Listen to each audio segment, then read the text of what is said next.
So now am I recording? I think I am recording. Yeah, okay.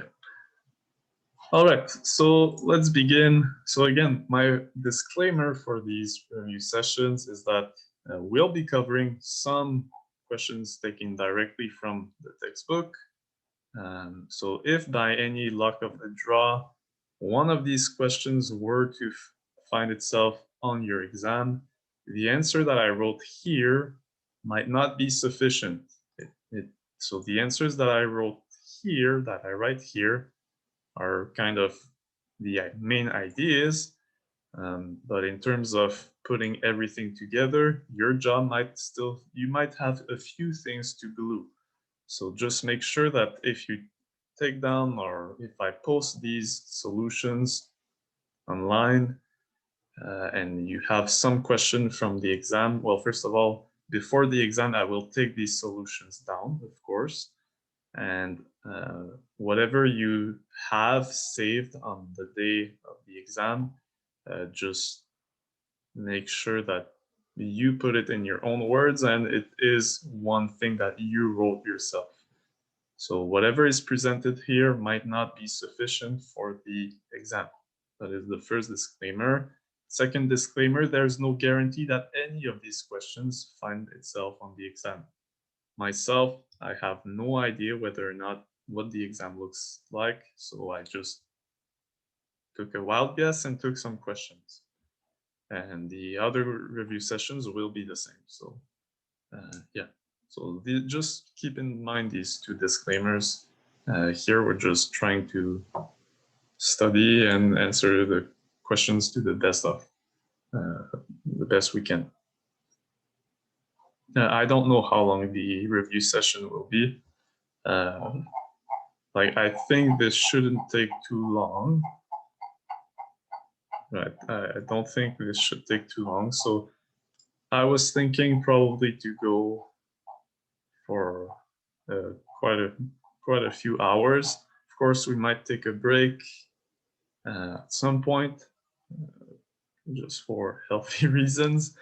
But yeah, so it might be quite a long review session. And again, if you have specific questions taken from the book or whatever, just let me know, and I can certainly add these questions to the set of questions. And no, I won't be covering the same questions. So my goal is to do 2 different review sessions. So to cover the biggest amount of questions possible. All right, so are you guys ready? Is there any questions before we start? Anything? So we'll go through each chapter kind of progressively. So we'll start with some counting questions, and we'll move on to recursion, and so on. So that is the intent of the review sessions. So if there's no question, let's just begin. Okay, so I'll start maybe with a few easy questions that you should be able to answer yourself. So again, so the format of the exam is different. So the thing that you want to work on for this exam is the speed at which you know how to answer or to break down the problem. That is what you should be working on. So writing the answers is one thing, but breaking down and knowing how to solve the problem is the other thing that you should be focused on. So when you see a question like this, you don't want to take 10 minutes to just figure out how you should do it. You want to take at most 2 minutes or 1 minute to figure out what you should be doing to answer each of these questions. So that's what you should be working on. And that gives you plenty of time to then write something properly. So the main aspect here is to know how to answer these questions kind of quickly. So how many bit strings of length 77 are there that start with 0, 1, 0, or have 1, 0, 1 at position 2, 3, and 4, or have 0, 1, 0 at position 3, 4, 5. So how would I answer this?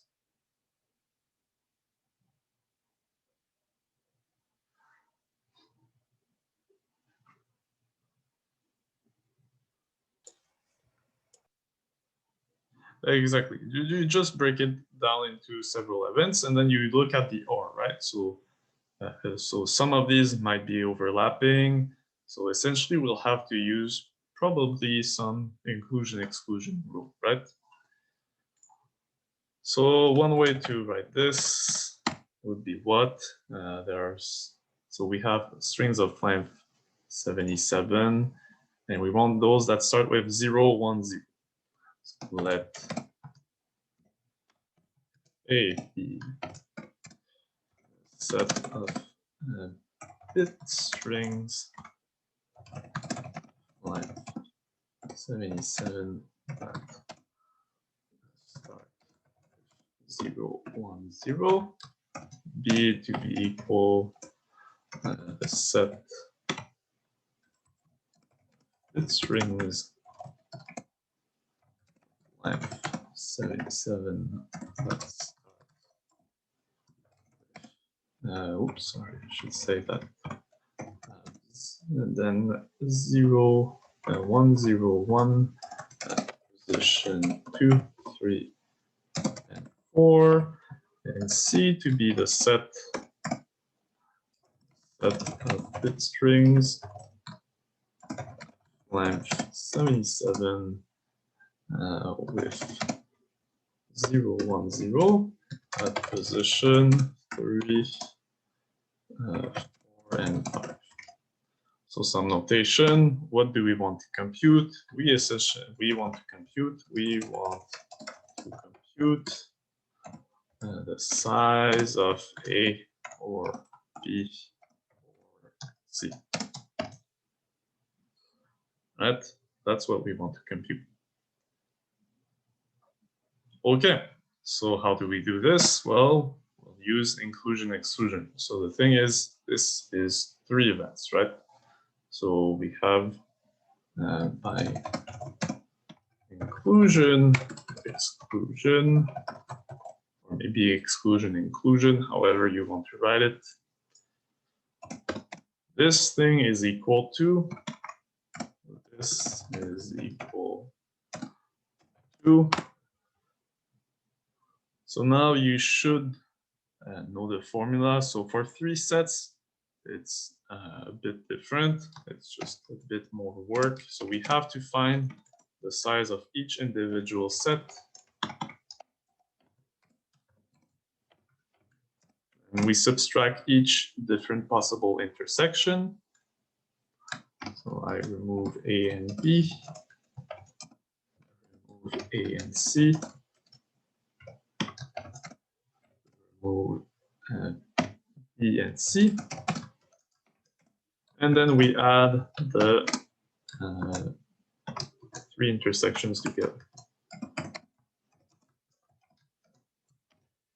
So there might be some of these that are 0, so we don't know yet, but that's how you would answer that question, right? If you want the union of the size of the union of 3 sets, this is the formula. It's just you kind of used inclusion exclusion 2 times. It comes down to that. So we have a bunch of things, a bunch of sizes to find. But at this point in the course, this should not be too difficult, right? So the size of A, what is it? Okay, so we start with 0, 1, 0, which means that we have 3 of our bits that are fixed. So how many remaining bits do we have to fill? Well, 74 remaining bits, and we have no constraints on these bits. So there are 3 bits fixed. We have 74 remaining bits to fill.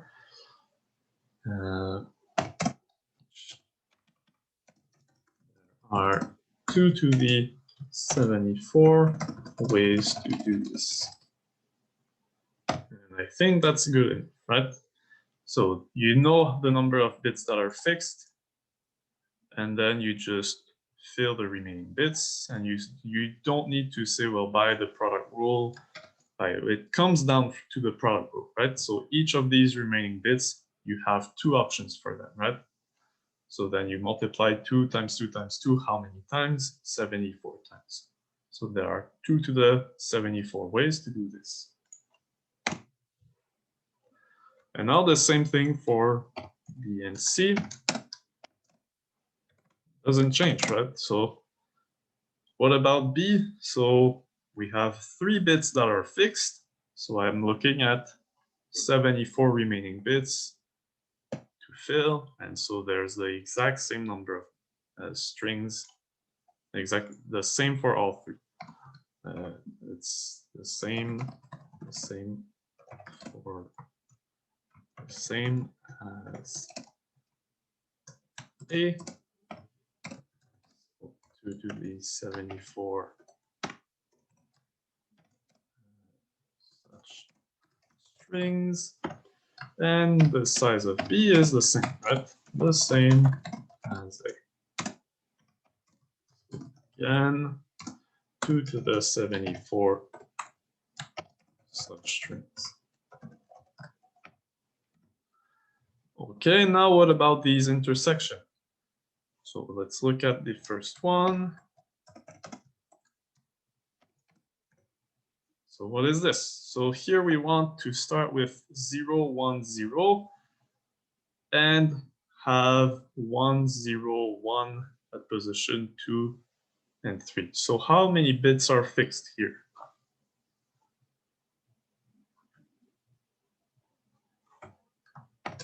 4, exactly. That's the only difference, is now that I have 0, 1, 0, but I add this extra 1 here. So here we have 4 bits fixed.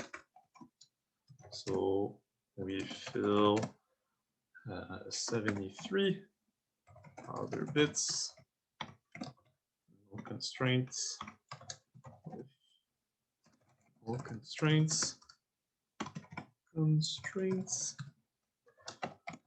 So 2 to the 73 ways to do this.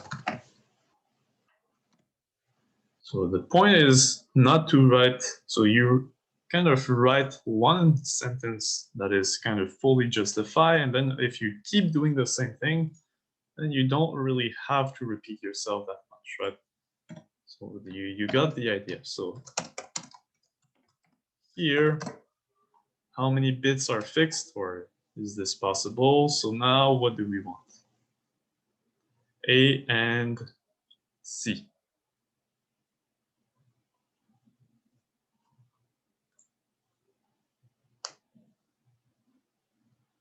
So A, we start with 0, 1, 0, and C, we have 0 at position 3, 1, and 0 at position 5. So now it's 5 fixed, right? So 5 bits are fixed. So 2 to the 72 ways strings. Then B and C.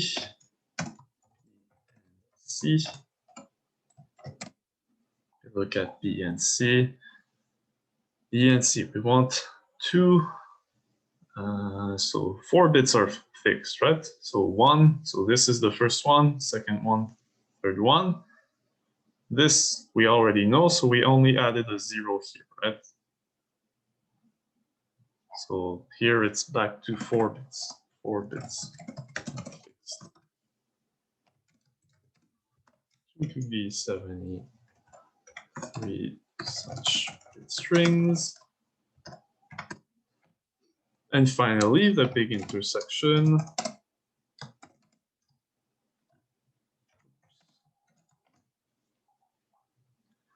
So if we want all this to happen, well, we have the first 3 bits, then bit number 4 and bit number 5. Right, so that's back to 5 bits are fixed. So 2 to the 72 such bit strings. And now you can just put everything together. So maybe it simplifies because it is a base of 2, and that's kind of easy to deal with. But I think you guys know how to deal with the rest, right? We found each of these sizes. You just put them in the formula, and you kind of try to simplify. So here it's a base 2, so you shouldn't struggle too much to simplify this thing. Is there any question on this one? So this, not my favorite question, but pretty straightforward, I think, at this point in the course, right? The main idea was, yeah. I have 2 questions. One, would we expect it to calculate like a final value if the value is like really big, or like? No, so if you mean to like actually expand like 2 to the 74, no, that's you can just leave it like that. The point, if for example here you have if for example here, for example, what do we have? We have this and this, right? So we would add 2 to the 74 2 times, and actually 3 times. So instead of having 2 to the 74 plus 2 to the 74 plus 2 to the 74, well, you can write 3 times 2 to the 74, right? So just try to at least simplify whatever answer you get. Like in terms of length, you can maybe group some things together, but you don't need to actually give a number here. I think I've been told 11 questions, 11 or 12 questions, I think. And secondly, how would part mark, or what would be the mark distribution for this question? You see, like that, I don't know. I don't even know what the exam looks like. So it's hard for me to say, like, first of all, like throughout the the assignments, as you've probably noticed, like the TAs mark the assignments differently. And even with a marking scheme, it's a bit hard for this course to come up with a like set in stone marking theme, because students, the point is for students to come up kind of with their own answer. So there's no like one answer that is good and then the rest of the answers aren't bad. There's several answers that are good, and the point is there are some answers that are bad. So you want to essentially avoid bad answers.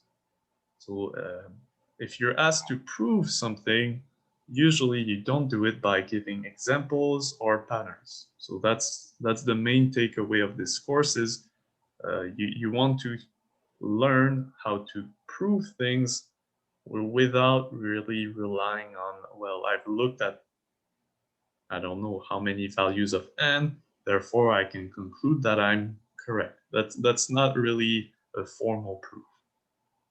So patterns are useful, but they don't serve as proof in general. So yeah, I'm sorry, but I cannot say myself what the marking scheme would look like. It's really, so I hope for myself, if I have to grade your finals, I hope I will have some very detailed solutions at which I can look at and be like, okay, this is missing, and I can remove marks, right? So especially when it comes to finals, you don't want to kind of have a harsh TA that in the end just remove your marks just for the sake of removing them. So I don't think this will happen, but like I highly doubt this will happen. But just keep in mind that I don't know what the the final looks like at all. So I can't really help you with marking or whatever. Again, the disclaimer is that whatever I write here, well, I think for myself this is enough. I don't know if this is enough in the context of an exam. but I would assume it is. Like, there's not much missing here. And again, like if there's some hole in this, you just have to glue it together, right? So I wouldn't leave this like this in an exam. I would actually put these numbers in my formula and then reduce my formula somehow, or just group things together.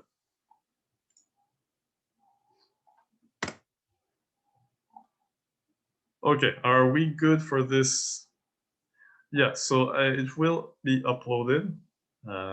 It will be uploaded, and yeah, it should be available to students.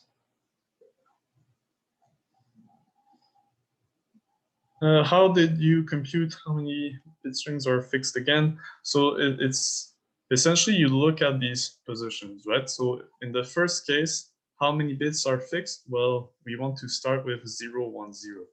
So 3 bits are fixed because that's the start that we want.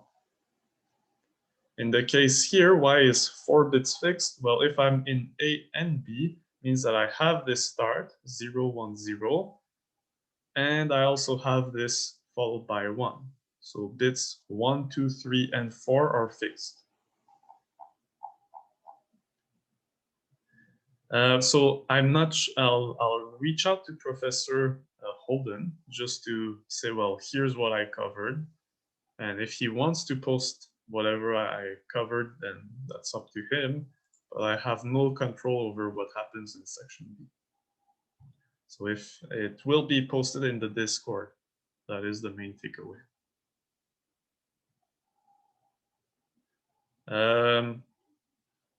It should be the number of fixed bit strings times the number of bit strings left. No, because here the bits are fixed.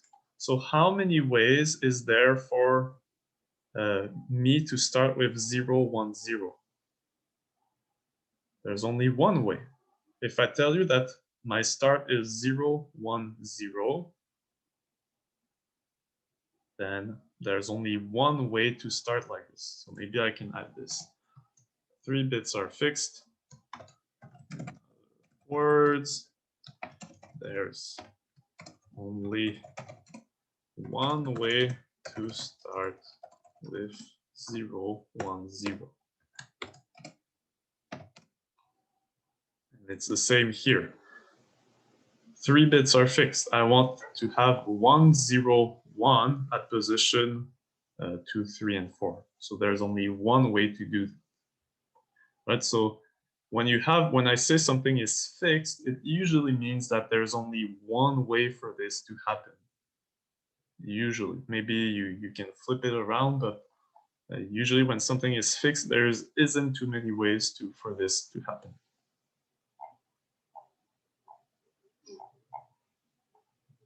Okay, so I think this is one of the questions that Professor Holden said it would be worth doing. A string of letters is called palindrome if reading the string from left to right gives the same result as reading the string from right to left. For example, madam or race car are palindromes. Recall that there are 5 vowels in the English alphabet. So Y is not considered a vowel, apparently. In this exercise, we consider strings consisting of 28 characters, with each character being a lowercase letter. Find the number of such strings that start and end with the same letter. Are palindromes, or contain vowels only. So here I'll assume that it's not the or is an or statement, right? So we're back to kind of this case here. We have 3 sets of strings to look at, and we want to compute the size of this union. Okay, so again, we will just set some notation. So here is the set of strings of letters that start and end with the same letter. B is equal to the set of strings letters are palindromes, and C is the set strings of 28 letters that contains vowels only.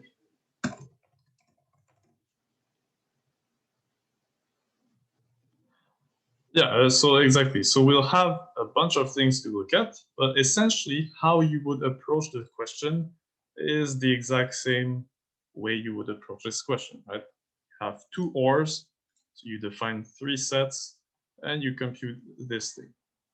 So I'll just copy this over here.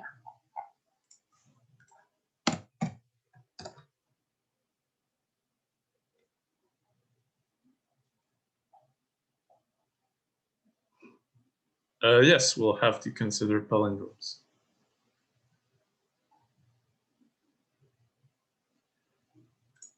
Okay, so now what do we do? Well, look at, like someone said in chat, so we want to find three things, right? So these things here are related, especially the first and the second one. You notice that if you're a palindrome, then your first and last letters are the same, right?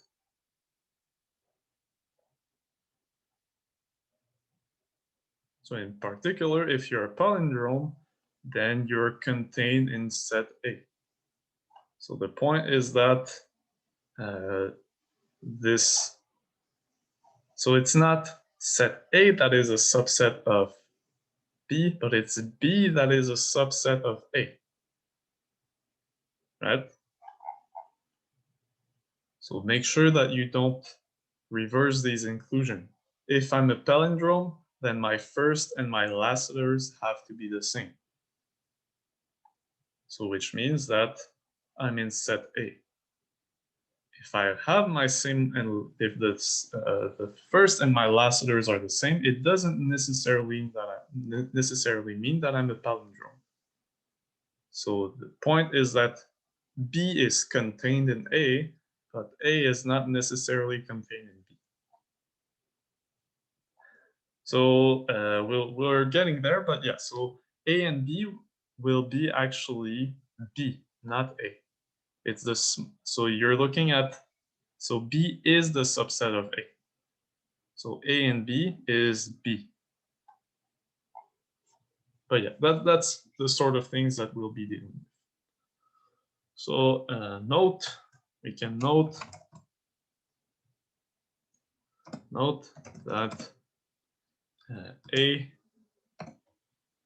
contains B.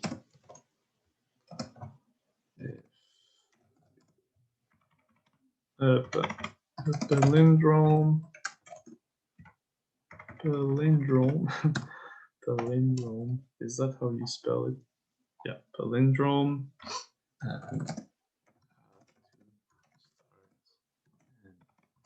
And with the same error.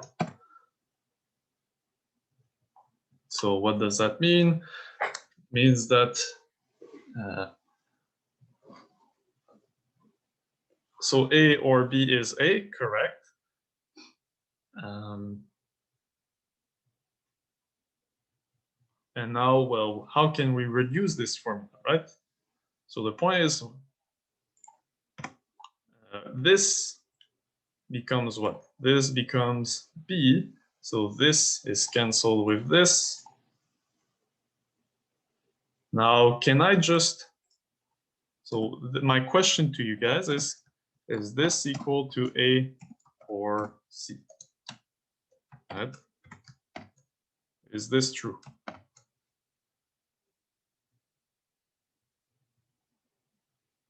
No, and that's the danger, right?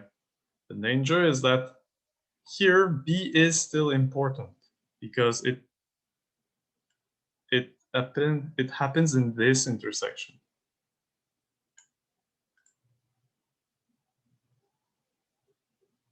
So you can do it in the regular way, absolutely. It's just here, you might save a bit of time because you don't actually need to compute the size of B and this intersection, right? They will cancel out with each other. So hence A intersect B is equal to B. That is the point. So this guy and this guy cancels out. So you don't need to compute these two things. Now, what about this? Well, this and this is equal to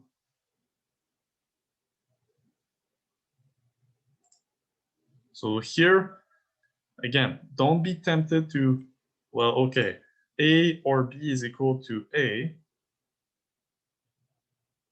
That is correct. But here, when you look at the formula, you still have this intersection that matters. So you don't want to do this thing. Okay, so hence, so the formula, so we need to compute. So now I'll rewrite this, and I'll just remove the two things. So here I don't need to compute the size of B, and I don't need to compute this thing because they canceled out with each other.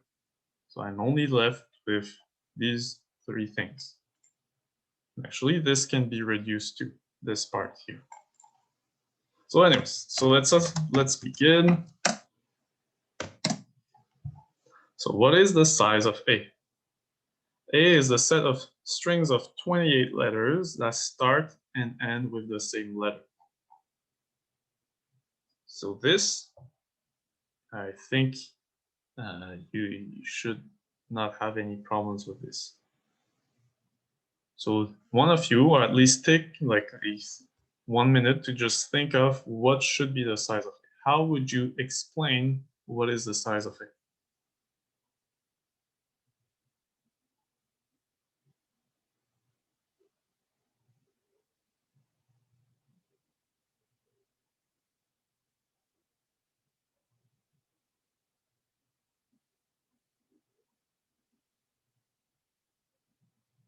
So how will we do this? Okay, well, we want to start and end with the same letter. So that's our constraint. So let's take care of this constraint first.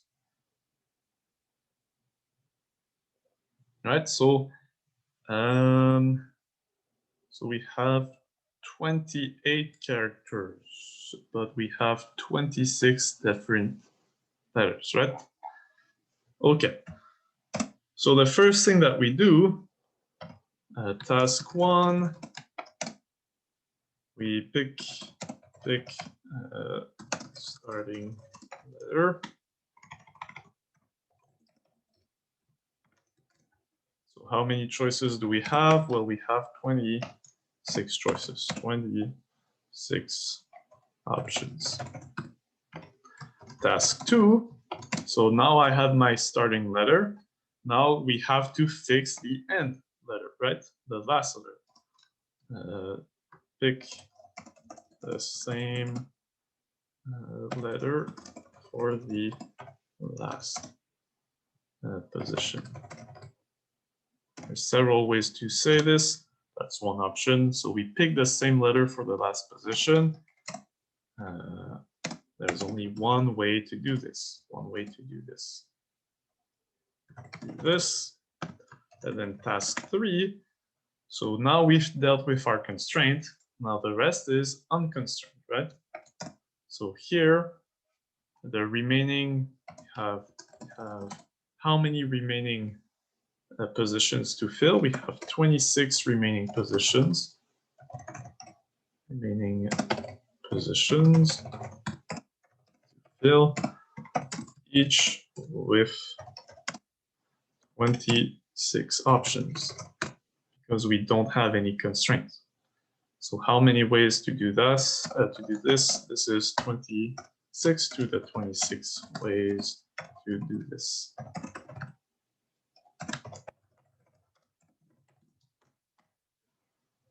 So maybe, so usually here, I don't usually write product rule in these steps. It's more at the end that I just say, well, by the product rule, there are 26 times 1 times 26 to the 26 such strings.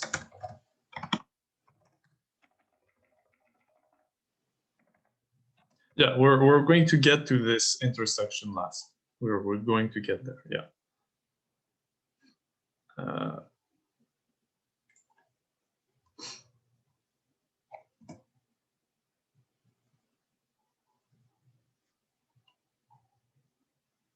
And we'll go back to this question, right? My question was, can we just do this? Oh, sorry, like this.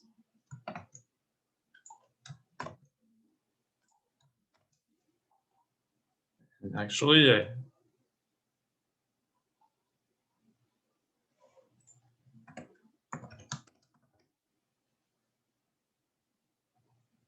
actually, maybe we can do this, right? What is the link between this and this?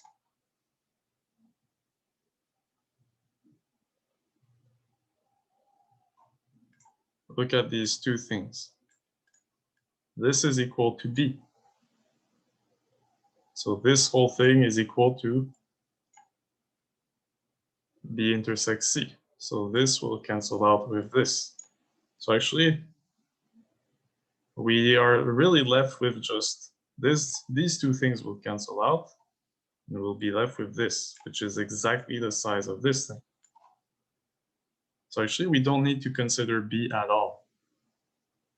Okay, but if you're not convinced by this, we can just find out that these two things are the same. Like I said, like from a theoretical point of view, these two things will cancel out with each other. So you only need to look at A and C here.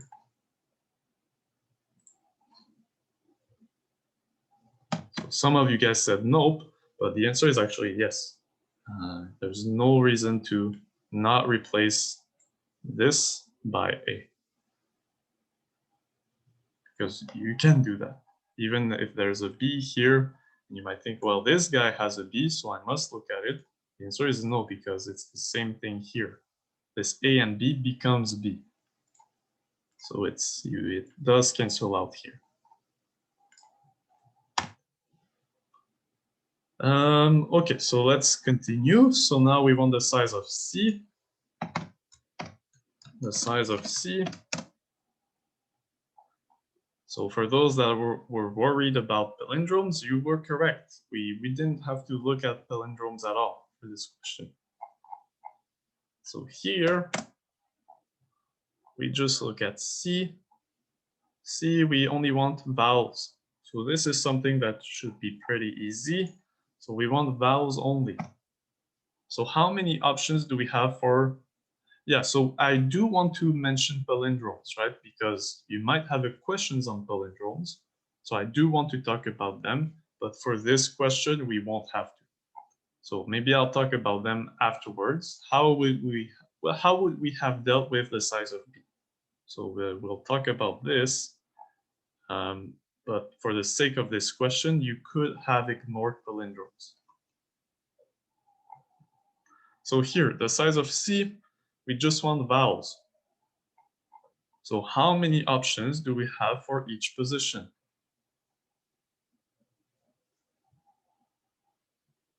5. For how many positions? 28. So each, exactly. So each 28 positions, string have 5 options. So by the product rule, there are 5 to the 28 such strings. Or maybe I can say strings in C. This should be pretty easy to deal with. And now let's deal with A and C, A and C. So A and C, we just combine our two constraints, right? So task 1, so we want to have the same starting letter and ending letter. Well, now, instead of having 26 options for the first letter, we have 5 options. Right? We pick the starting letter,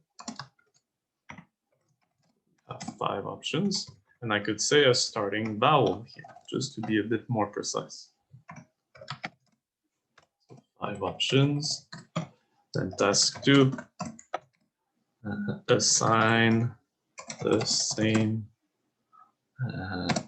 vowel for last position. So there's only one way to do this. And then task 3 is fill in the rest. Fill the rest. 26 positions with vowels.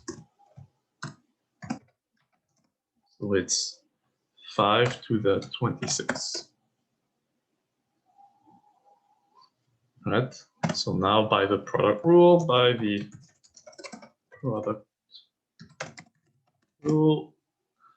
there are so 5 to the 27 such strings in A and C. Okay, so the claim is that, again, we don't need to look at these two things because they are the same. This A and B reduces to B, right? Because B is inside A. So these two guys cancel out. And so at the start of the question, you could have just noticed that this is true. So when you use inclusion exclusion on this set, where you're just left up with this. So now just to mention a quick word about palindromes. So how would we compute, for the sake of it, how would we compute the size of B? So I want to count the number of palindromes. And we have length 28.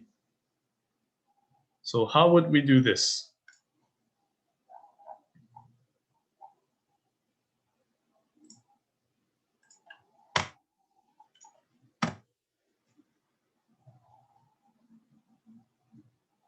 So I have a choice in my string up to what point? Right, so picture like an empty string, and then I have a bunch of positions, and I keep going like this. Right, so it's halfway mark, right? So here it's kind of nice because we have length 28. So length 28 means what? So I have 28 positions in total, which means that here I have no option. I can pick anything, and then I have to put the same thing at the end, right? So position 1 and position 28 are the same. Position 2 and position 27 are the same. Position 3, position 26 are the same, and so on. So at one point, well, I'll have covered all of my strings because I'm approaching my string. I'm covering my string from both sides at the same time, right? Exactly. So there's many ways to argue for palindromes, but the idea is just to say that, okay, whenever I fix something from the left, I'm also fixing something from the right. So yeah, so here the answer would be 26 to the 14 for the size of B. And if we looked at the size of B and C, well, here instead of having 26 options, it just reduces our options to 5. So if we looked at the size of B and C, that would be 5 to the 14. So just to in case there are palindromes in the exam, it's pretty much just whenever you start on the left, you're also building on the right. What would happen if we had an odd number? Yeah, so the odd number cases, so if we remind ourselves, if instead of 28 characters, we had 29, so you essentially have a middle guy, right? So this middle guy does not matter. It's free. It doesn't have anyone. So right. So you'll still build from left and from right at the same time, and then at some point you'll reach that middle guy here. Well, this middle guy can be assigned anything. Is the main point. So this middle guy here, if you had length 29, that would be to the 15th, right? For length 29. You would have an extra choice.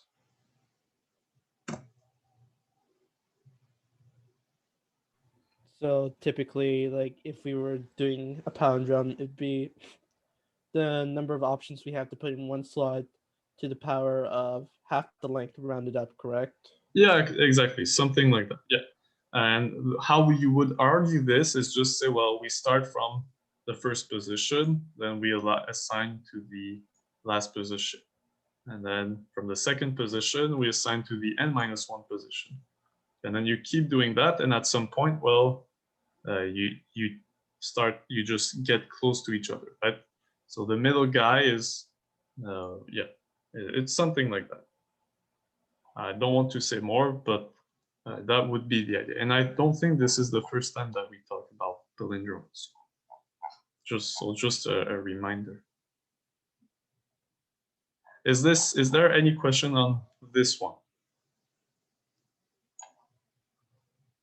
So again, if you notice from the get-go that one of your set is contained in the other, you're talking with a union, then nothing is preventing you to actually just reduce that union. If A union B is equal to A, then this is true.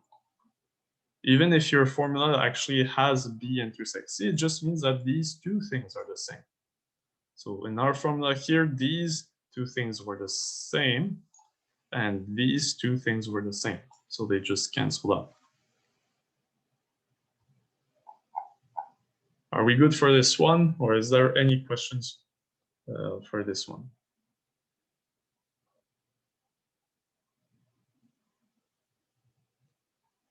Okay. Next one.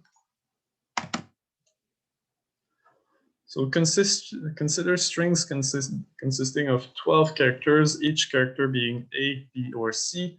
Such a string is called valid if at least one of the characters is missing. For example, A, B is valid because it has no C's, but this one has A, B, and C, so it's not valid. How many valid strings are there?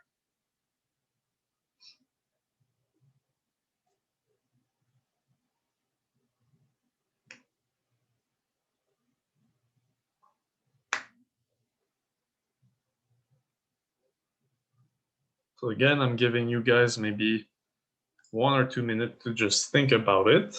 So think in your head, how would you justify the question? So again, your work is, and be wary of that, you might have the answer in your head. That's perfect. But then you want to work on justifying this answer, right?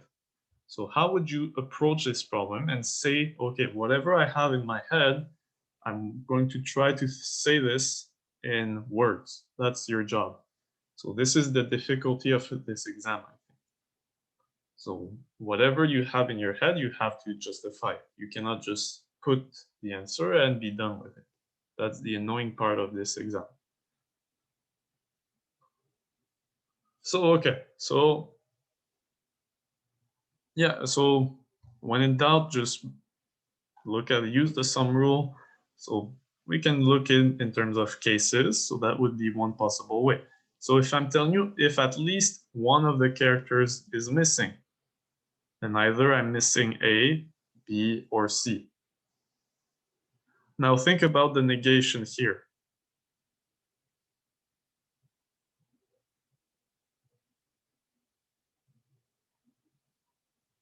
So someone said complement, right? So what would the complement look like for this in this scenario?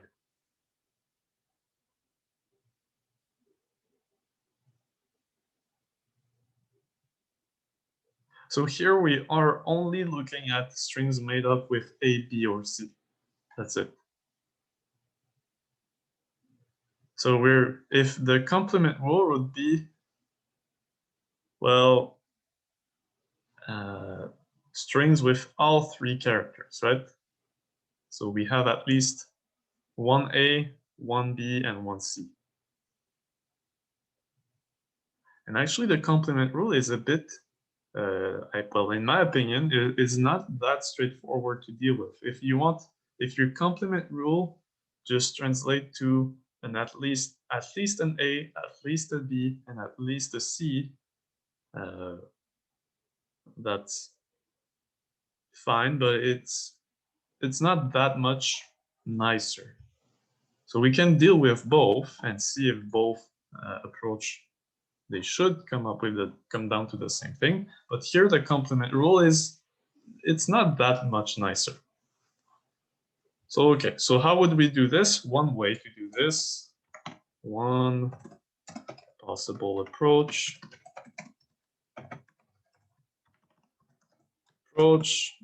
So we define three sets.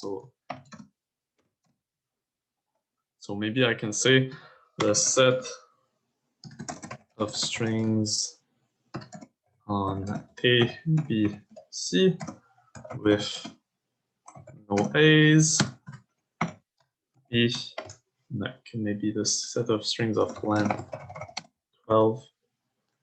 Now I can copy this.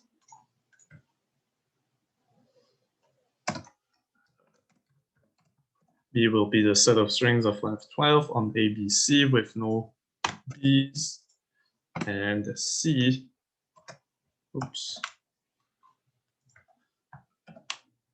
not letting me write. There we go. Set of strings on the length 12 with no C's. It should be, if not on See You Learn, on Discord, absolutely. I hope that the length of my recording won't make it too much of a problem, but yeah, I'll do my best to make it available with no C's. So again, this is kind of the brute force approach. These are the three cases, right? So what we want, I could try posting it on YouTube, yeah. The problem is I'm not even sure if I have a YouTube account, to be honest, but yeah. Anyways, I'll find a way. I'll find a way to make it available. So what do we want to compute? We essentially want to compute this thing.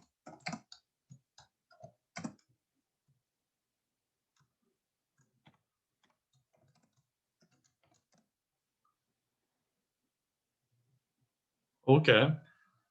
And now again, we have a formula for this. So we could use this formula.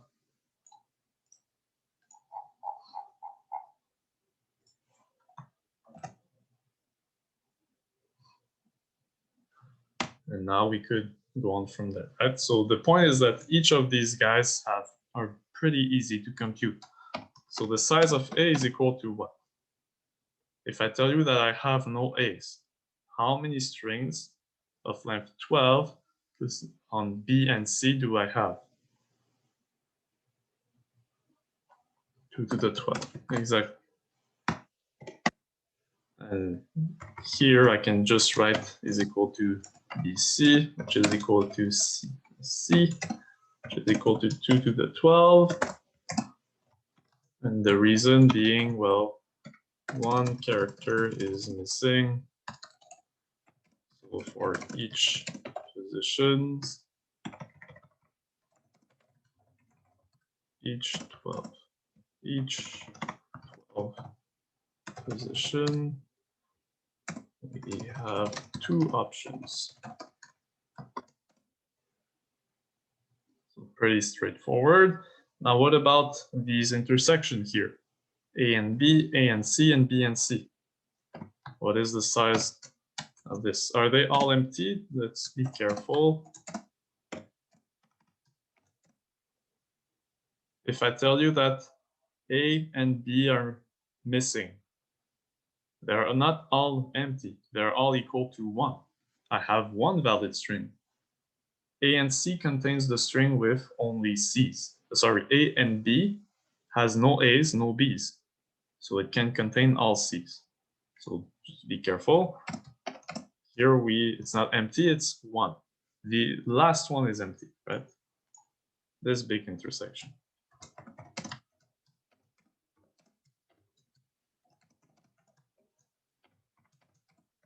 Equal to 1. And the reason is, well, 2 of 3 characters. And you can just put the strings here. Say, so this would be C, C, C, C, C, a bunch of C's, maybe like this. And then D, D, D, B, B, A, A, A, respectively. It's something like that. So in the first guy, you only have this sequence. In the second guy, you only have this sequence. And the third guy, you only have this sequence. And then next, this intersection. This one is 0. Because if I don't have any of my characters, then there's no strings of length 12. No strings of length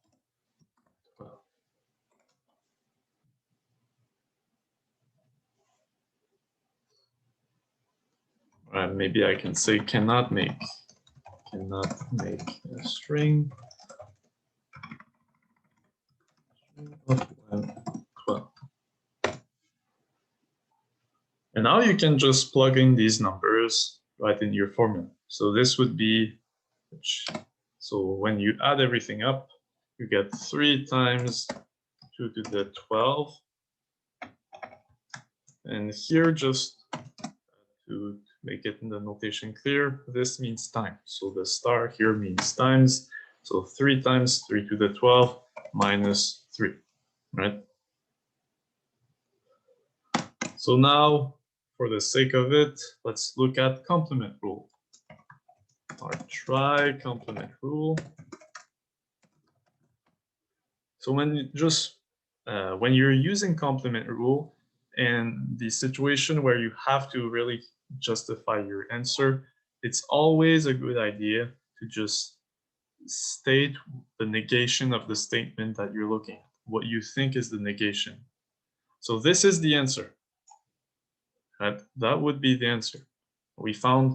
We have this formula and we found everything in that formula. So we just put everything together. What do you mean how? Put everything, put each of these numbers in there, and you can just reduce it to them.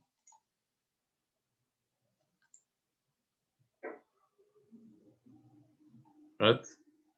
How many times do you have 2 to the 12?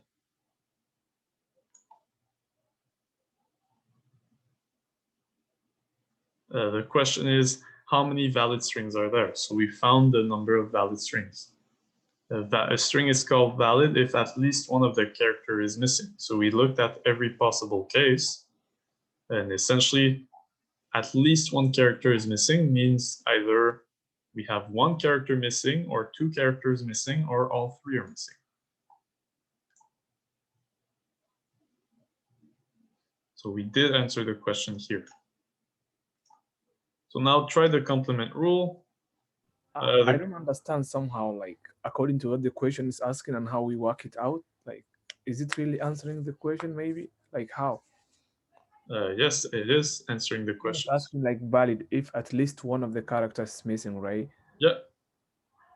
But we calculated, like, strings with no A's, with no B's, and then with no C's, and then the union of those. So, yeah, exactly. So this is what we computed, this highlighted section here. If I'm a string with at least one of my characters missing, it means that I'm either in A or B or C. It could be all three, or it could be one of these twos. This sums up all the possible scenarios. At least one of the characters is missing. It means that I'm either A or B or C. I could be in A and B. That's accounted for. I could be in A and C, and that's also accounted for. So the mistake would to just be looking at these three scenarios as independent scenarios. But the at least one, you could break it down in terms of exactly one character is missing, or exactly two characters are missing, right? And it's just, this is, I think, a nicer way to do this. It's just understanding that you're looking at the union. Again, this is not by any means the only approach to the question. You might think of an approach, and as long as you get to the right answer, your approach is probably good. Just put in the work to justify your approach. That's the main work that you have to do. So here someone said complement rule, and I said, well, maybe the complement rule should always work. It's just, it might not be that much nicer. So let's just look at the complement rule. So the complement rule, again, if you're going to use the complement rule, my advice to you is just state exactly what is the negation of the statement that you're negating. Here, this is the negation, right? So we count all invalid strings. String is invalid if what? If no characters are missing, meaning the string contains at least one A, at least one B, and at least one C. So we're not dealing with the universe yet. What is the universe? So the set of strings of length. So maybe I can say, let U be the set of strings of length 12, A, B, C. Let's say let X be the set of strings of length 12. And maybe I should say the set of invalid strings of length 12.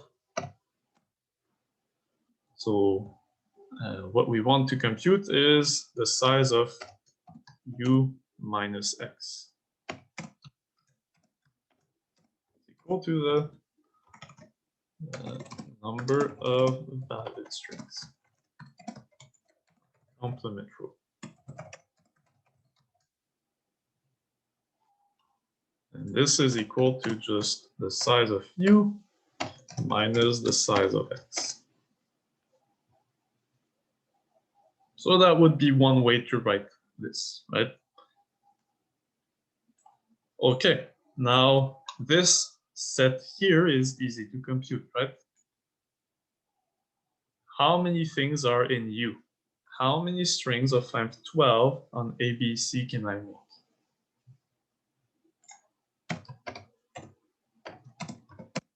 Yes, this should be 3 to the 12, right? And this is just 3 options for 12 positions. Okay, so the main difficulty is to compute this thing. So now we want to compute the size of, yeah, so we'll see how we deal with, yeah, so if you mean, so you will represent all possibilities. Yes, U represents all possible strings that we could have had. So now the question is, how do we compute the size of X? So the size of X is the number of invalid strings. So the strings that contains at least one A, at least one B, and at least one C. How would we do this? Anyone has any suggestion?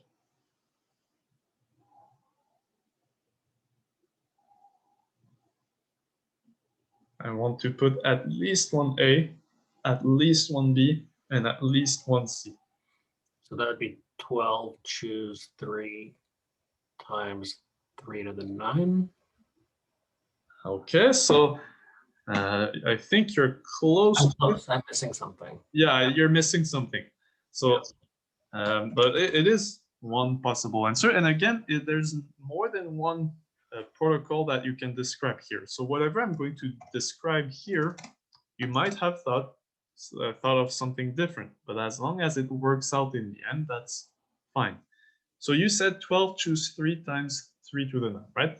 So what is the 12 choose 3? That's the part that you have to explain. So 12 choose 3, I think, is pretty straightforward to understand. You would tell me, okay, I'm choosing 3 of my 12 positions, right? Yes. Okay, so choose 3 of the 12 positions. I was missing the 3 factorial. Exactly, you're just missing the 3 factorial. That's exactly right.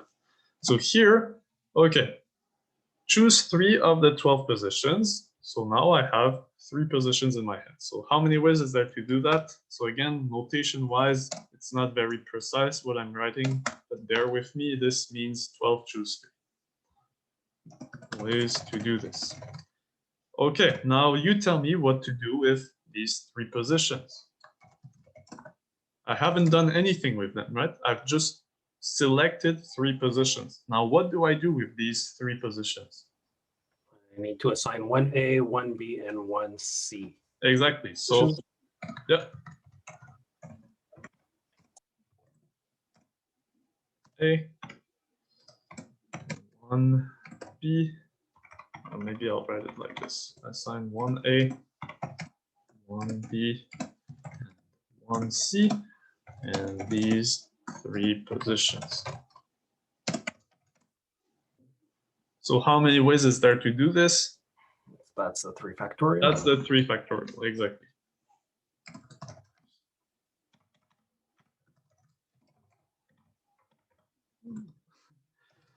Ways to do this, right? So pick a position for the A, 3 options, pick a position for the B, 2 options, and pick a position for the C, 1 option. So, or you could just say we pick a permutation and assign the letters in this order or whatever. There's many ways to say this. I think this is good enough. X is the set of invalid strings.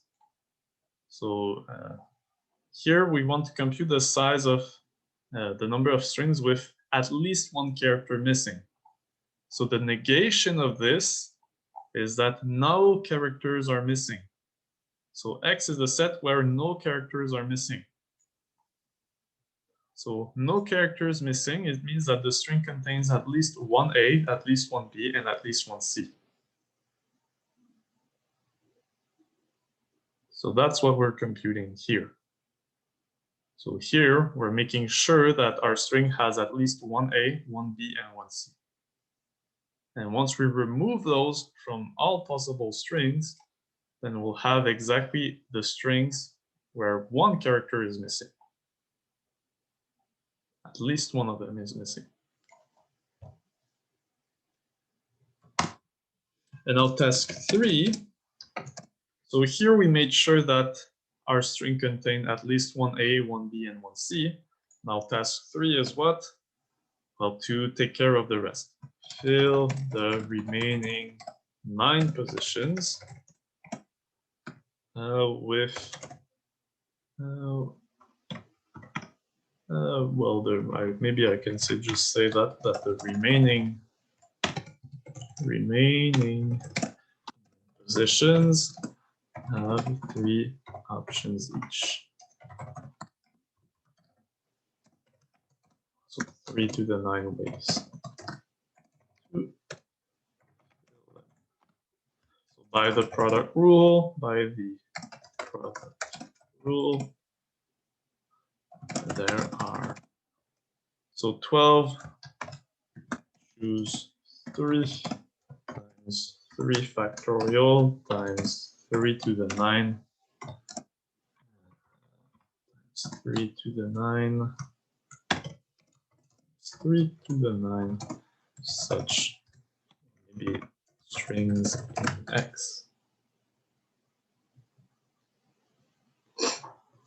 Again, what the claim is that 3 to the 12 minus this whole thing here is equal to what we computed above, and you can check that.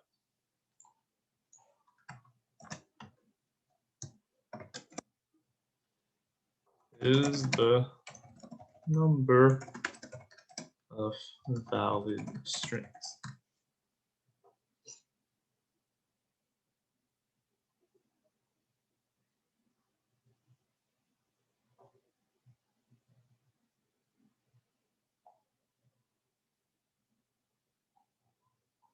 So this thing and this thing are equal.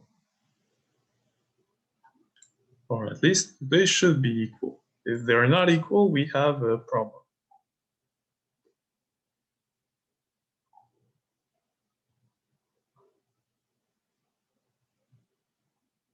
Is there any question for this one? So, or are we good?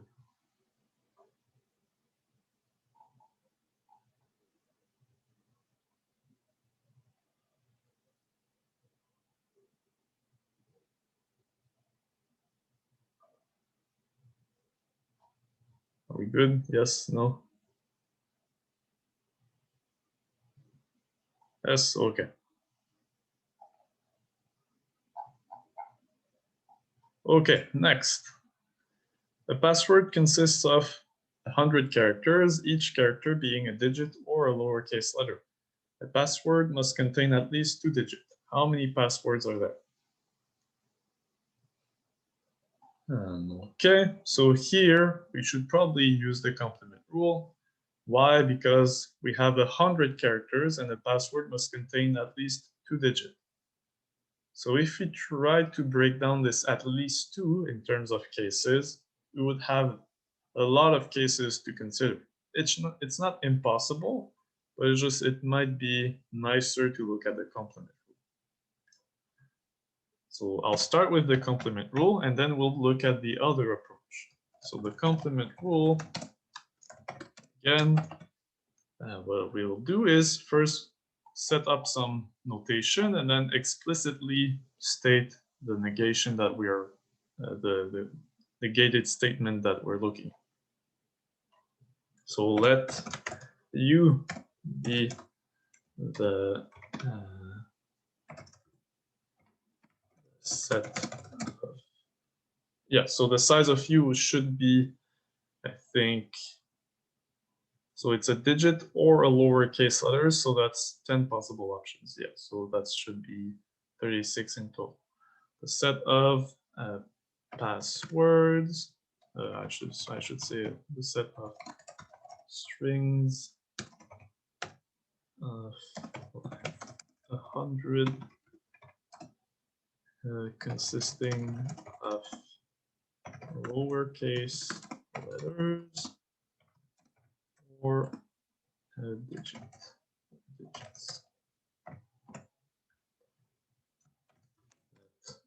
X be the set of the subset of X U consisting of strings that are not passwords. In other words, yeah, 100-character password would take a while to crack down. So let X be the subset So now I have two different, so which one is correct? Is it 100 to the 36 or 36 to the 100? Which one is correct?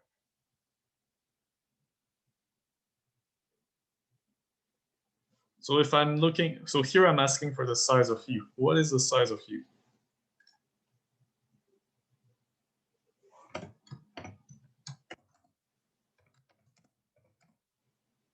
Here the size of u is 36 to the 100. Right? I have 100 positions to fill. Each has 36 options. So it's 36 times 36 times 36. How many times? 100 times. Now, by the complement rule,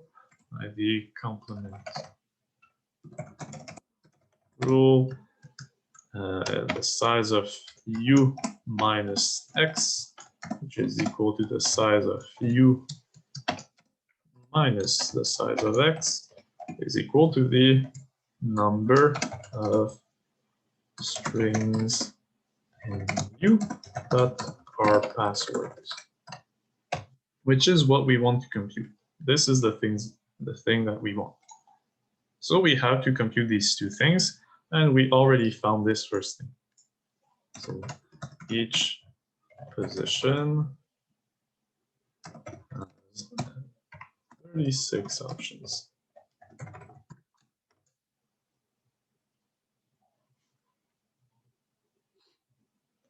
Okay, so what is the size of x? So x is the subset of u consisting of strings that are not password. So meaning x is a set of strings of length 100 that a set of strings of u that contain at most one digit. Right? The negation of at least 2 is at most 1. So what is the size of x? The size of x, okay. So how do I deal with x? So I have at most one digit. So what could I do to compute the size of x? Any recommendations? Break it down into cases that there's one digit or 0 digits. Exactly. So it means I can break it down into two cases. Maybe I can just write like this. Just for clarity, I'll write it like this. Where x0 is the set, is the strings, is the set of strings in u with exactly 0 digits. And maybe I can just shorten to xi is the set of strings in u with exactly I digits. I'll use this notation in the other approach. Okay, so here, well, what is the set size of x0?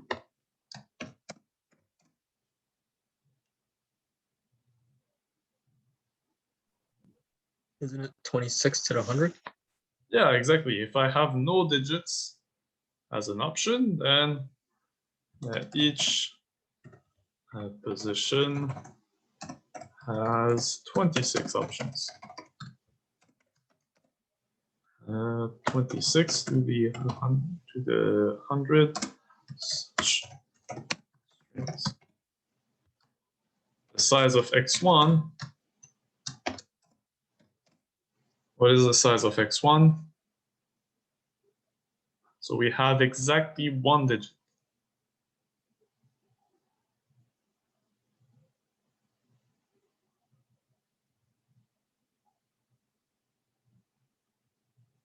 So 10 times 26 to the 29.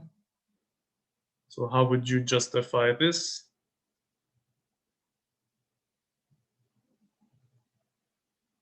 So I think something might be missing here. So think about what we did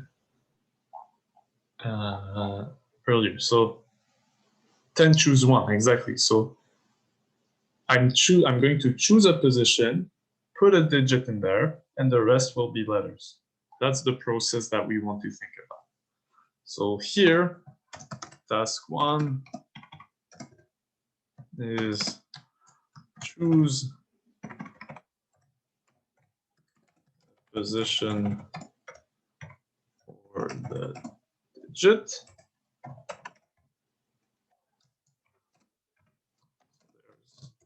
There's 100 ways to do this.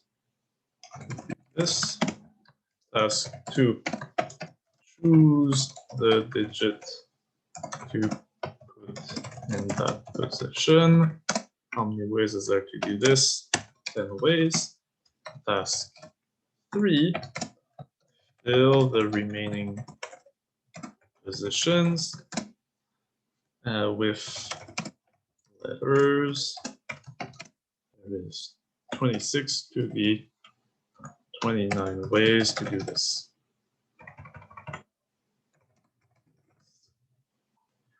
By the product rule, ID product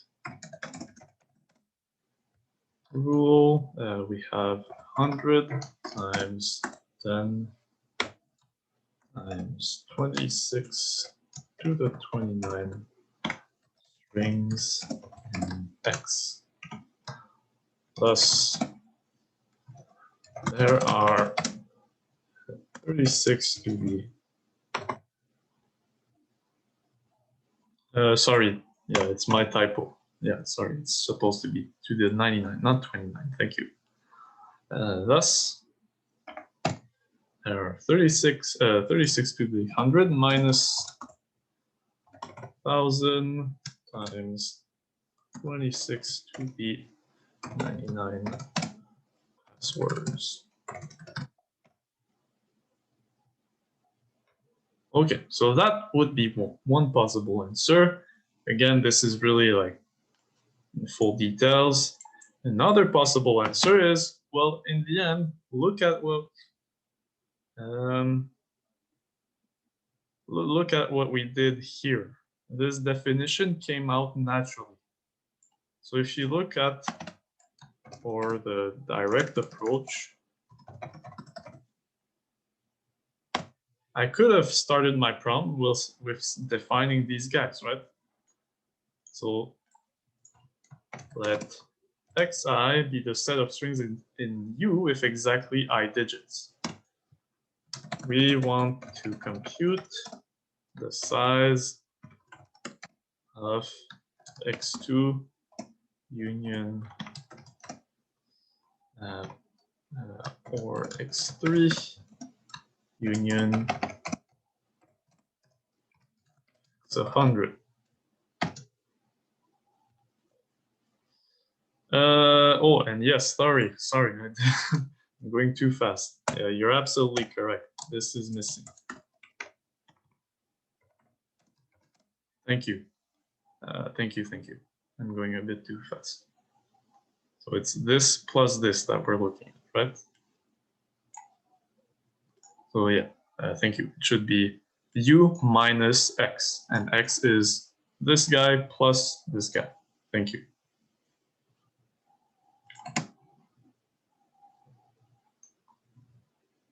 Okay, so you could have tried the direct approach. It's just it gives you an ugly summation that you might not be able to simplify in a nice way.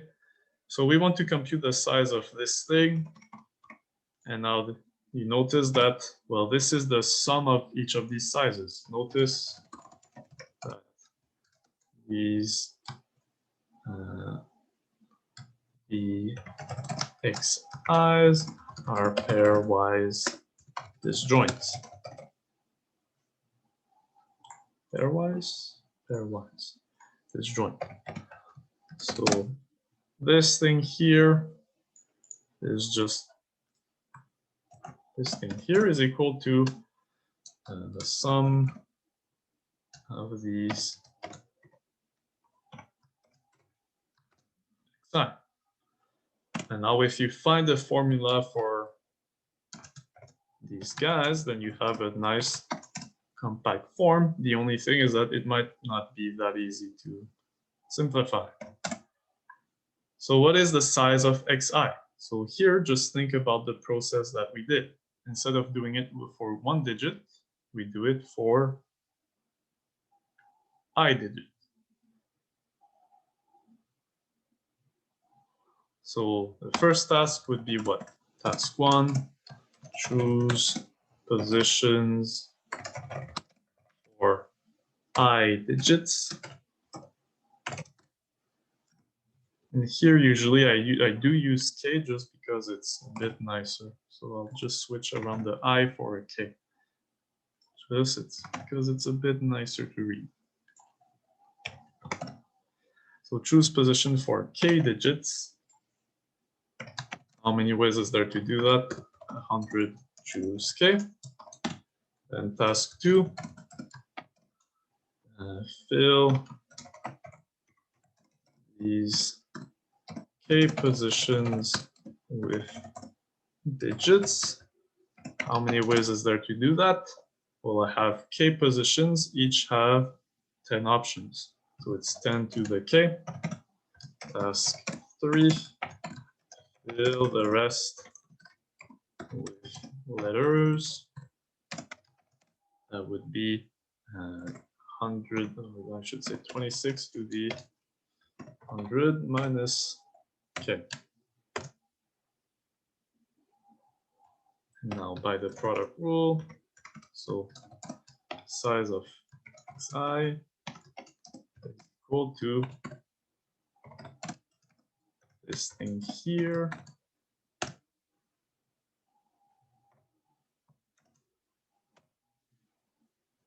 Into the k times 26 to the 100 minus k. Thus, the number of passwords is sum of these guys, right? Again, just for the sake of, I know this is not necessary, but for the sake of reviewing stuff, let's just review stuff, and maybe what I want.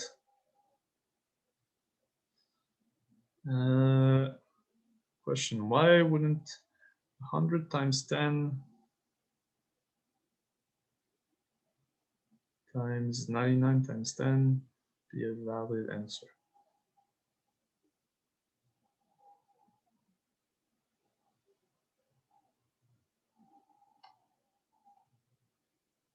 Okay, so let's think about this one. We'll come back to it. So again, there's many possible ways to answer this. I like the question. So let's just finish up with this one. So this would be k from is equal to 2 to 2.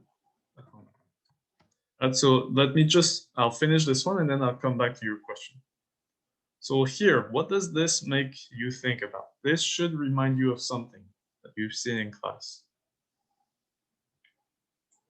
What is this sort of summation? Have you seen how to simplify such a summation?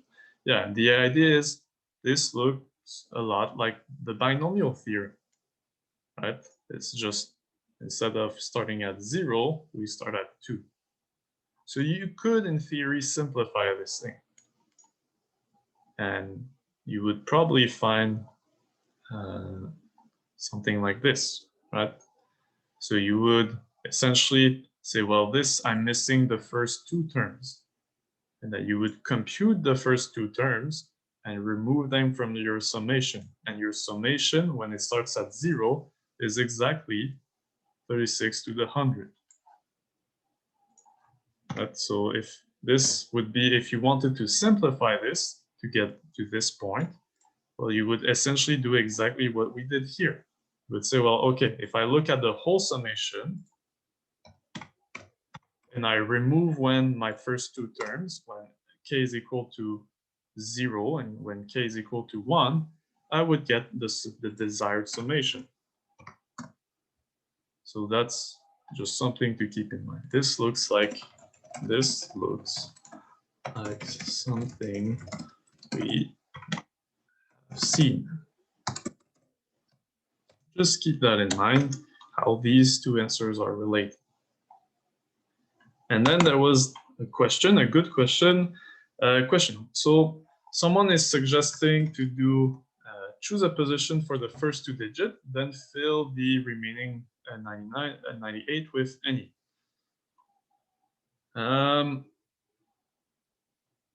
Okay. So if we do that, we would have to be a bit careful. So you're suggesting why not do 100 times 10 times 99 times 10 times 36 to the 98, right? Okay, so let's think about this. Choose a position for the first two digits, then fill the remaining.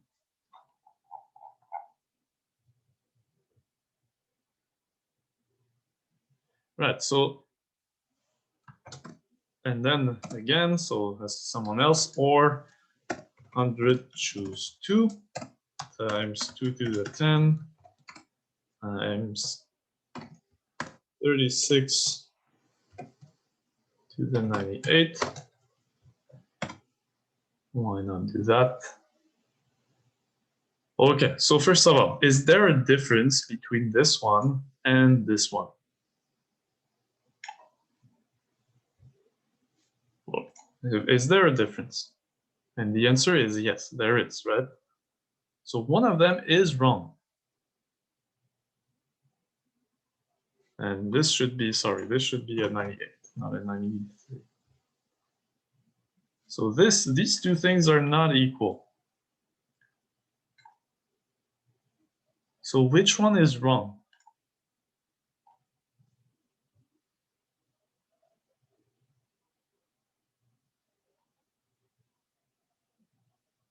So the first, yeah. So this, okay. So let's, yeah. And I did a typo myself. Even if I switch that typo, one of them is wrong. Which one is it? These two things are meant to be the same, but they're not. And the answer is no. Actually, it's the first one that is wrong. So, okay, so what's wrong with the first one? This one is overcounting. How is it overcounting? So let's say a good question. I'll just justify it as follows. Okay, so this one is overcounting. How is this overcounting?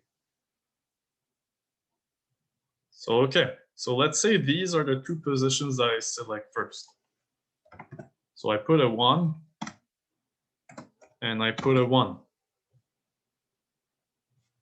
So my first task here is choose a position and put a 1 in this position. My second task is choose a position and put a 1 in that position. So that would be one way to have done so, right? But here I could also have, okay, I choose the second position and put a 1 here. And then in this step, I could have chosen another position, the first one, and put a 1 here. And then the rest would be filled in the exact same fashion. So remember, I think from assignment 1, I think that the moral is when you build a string and you have elements that are the same, you can repeat yourself. If you want to create different strings, you have to choose positions for the things that are elements of your group in one go. Otherwise, you do allow yourself to overcount. Here, you're essentially okay. I can pick two positions, and if I switch the order of these positions, I get up with the exact same thing. If I put the same thing in these two positions. Right? So the choose two takes care of that. You're choosing two different positions, and in these two different positions, you're going to put 2 digits. So here the problem is that you could switch the order, so these two positions could be switched around. Here they cannot. You chose 2 positions at once. Okay, so that's the difference. So this one is not okay. So this one is overcounting. It's overcounting. So here, is there any problem with this one?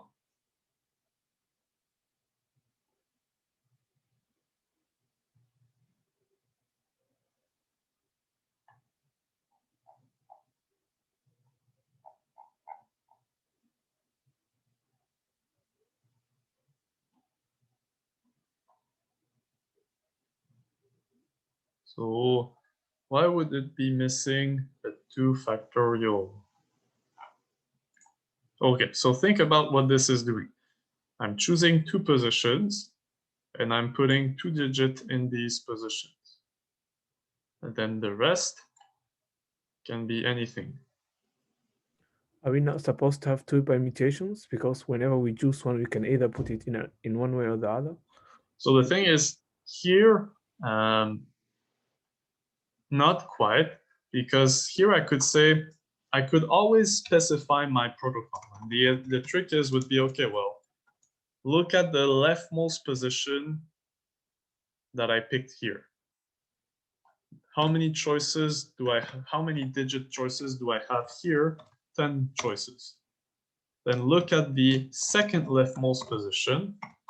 How many choices do I have for this one? 10 positions. So you don't need a 2 factorial because you can be precise about these 2 10s. You can say this 10 is looking at the leftmost of these 2 positions. This 10 here is looking at the rightmost of these 2 positions. So once you have chosen your positions, all of them, you can look at them one by one. Go from left to right and choose a digit for each of them. So you don't need the 2 factorial here.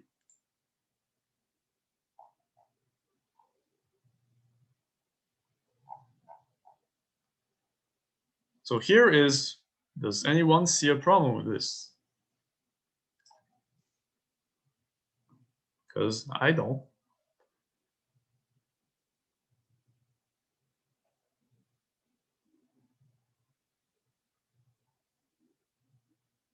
But this seems fine to me.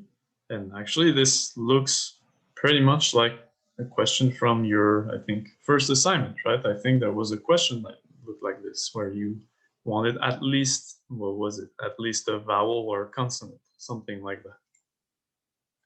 So it looks a lot like a question from your first assignment.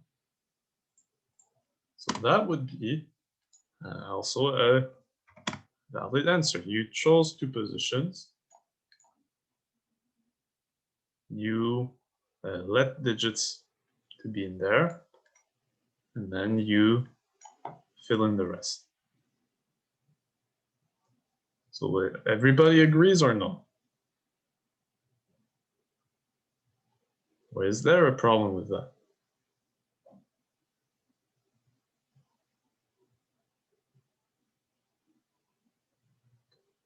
So at least 2. So the question is this overcounting?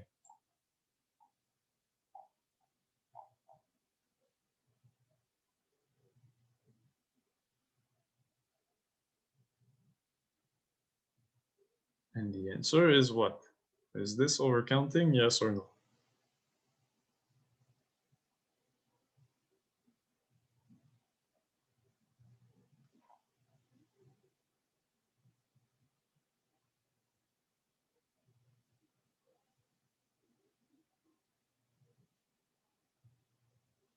So let's think.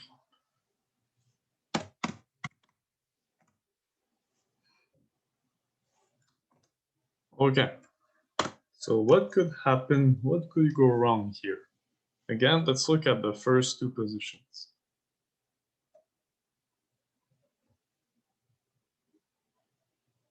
So it should, right? The 36 to the 98 means that I fill in the rest with anything. But here, I'm going to say that this overcounts. And the thing is, why is this overcounting? Okay, so I'm choosing two positions. So let's say I chose the first two positions. So for example, let's say this is the string that I'm going to build. Maybe I can even add a bunch of ones.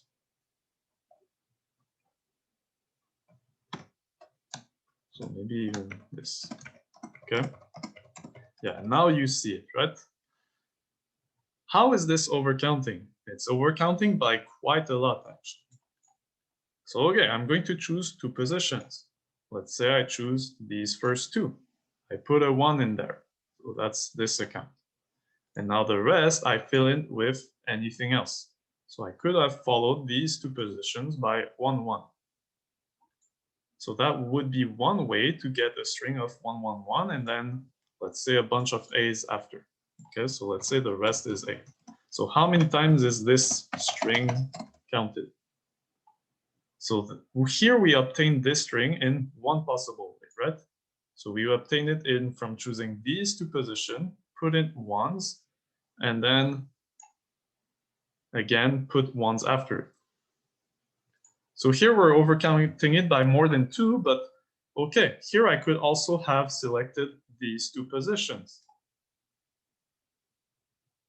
And my first step, put ones there, and then the rest, I put 1, 1 here, and 1, 1 here, and the rest is A. So that would be counting the same string again. What if we use 26 to the 98? So does that fix it? Not quite. So again, so the point, remember what I said earlier, this is the same problem, right? So whenever you're building a string and you want to count different strings where you can repeat the same element. So for example, here we can repeat once. Then you want to choose the position of all your groups of the same element as once. So here, the fact that I'm allowing myself, so once I've chosen these two positions, I'm choosing 2 digits. Here, I'm still allowing myself to use these 2 digits. So the same overcounting problems that we had here arises here. I picked 2 digits, well, I can pick them again. If I let myself do that, I will overcount. If I'm going to place one kind of number, I want to place it once. So here, this is not possible. And your solution, right? The solution that you suggest, what is this counting? Is this at least 2? This would be exactly 2, right? And this is what we did above here, right? xk is a string with exactly, I should say, k digits.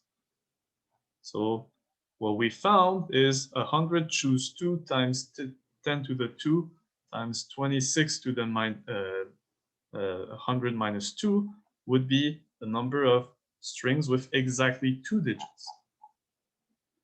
So here, again, just if we put a 36 here, this is overcounting. And now this makes me doubt, what was the solution? If I go back to the solution to this assignment, right? I don't think we gave you marks for this, right? At least I don't think I did. Right? This was overcounting. So I'll make sure But anyways, we won't go back to the marking, but you're not supposed to get marks for the at least one consonant. If you did it that way, it was wrong. And the reason is you're still overcounting by quite a lot. So neither of these ways are correct. So you do need to be a bit careful here. So again, if I'm going to let myself, so I have a group of elements to pick from. So I can pick from one, I can pick one, and I can repeat myself. If I can repeat myself and I want to avoid overcounting when I build the strings in which I can repeat myself, then if I'm going to place K1s and exactly K1s, I don't want to do it in several steps. I want to do it in one step. So here the problem is what is in these two things, I'm placing one type of digit, but then in the remaining factor that I'm letting myself consider, I could place the same digit again. And that leads to overcounting, and we want to avoid that. So these two ways are not valid answers.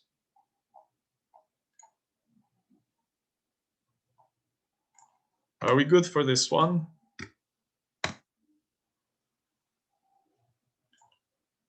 Yeah, okay. So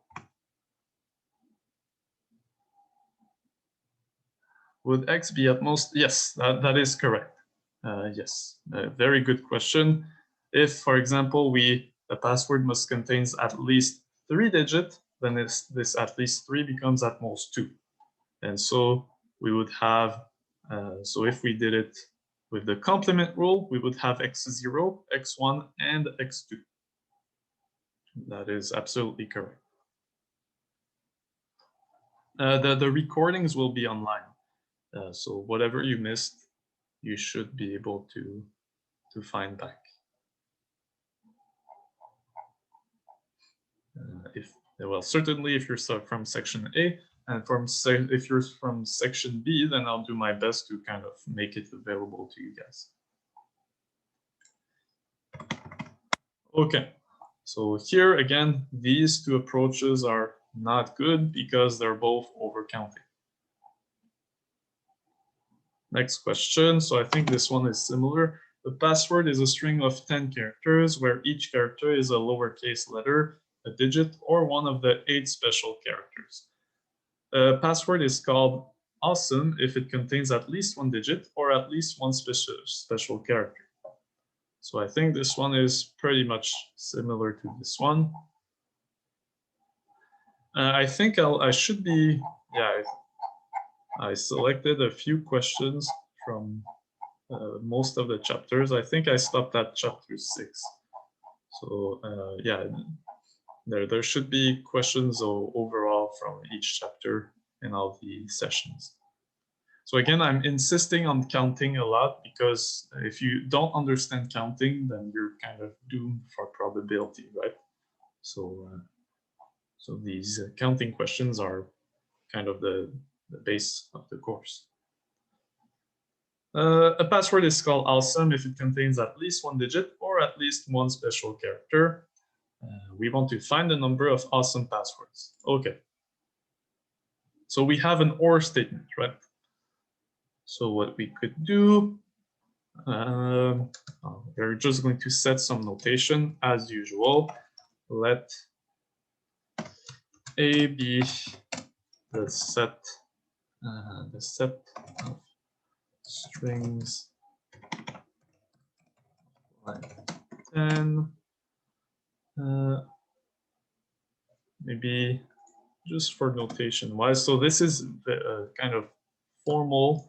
So I'm just going to define the alphabet. So let S is equal to the set of lowercase letters, the set of numbers from 1 to 10, sorry, from 1 to 9, and these extra characters, so these things, this, And right. I think that's it.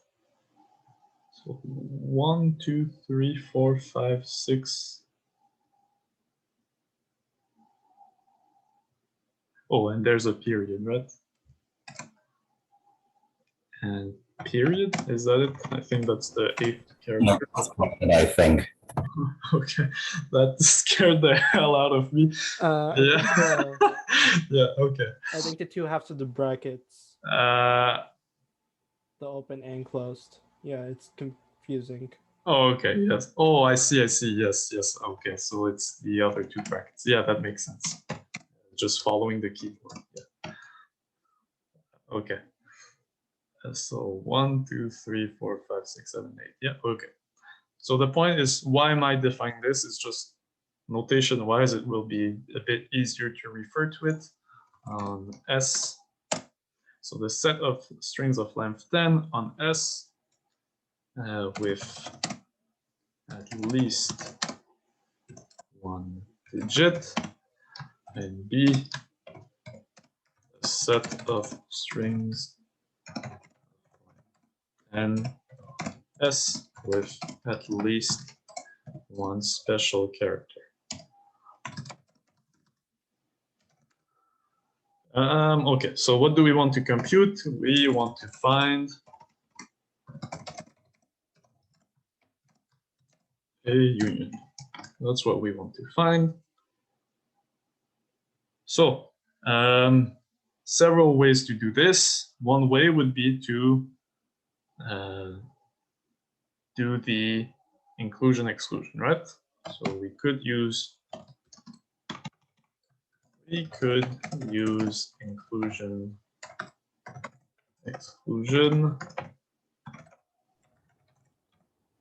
When we're using inclusion and exclusion, are those sets required to be disjoint? Oh, no, so that's the thing. They could overlap, right?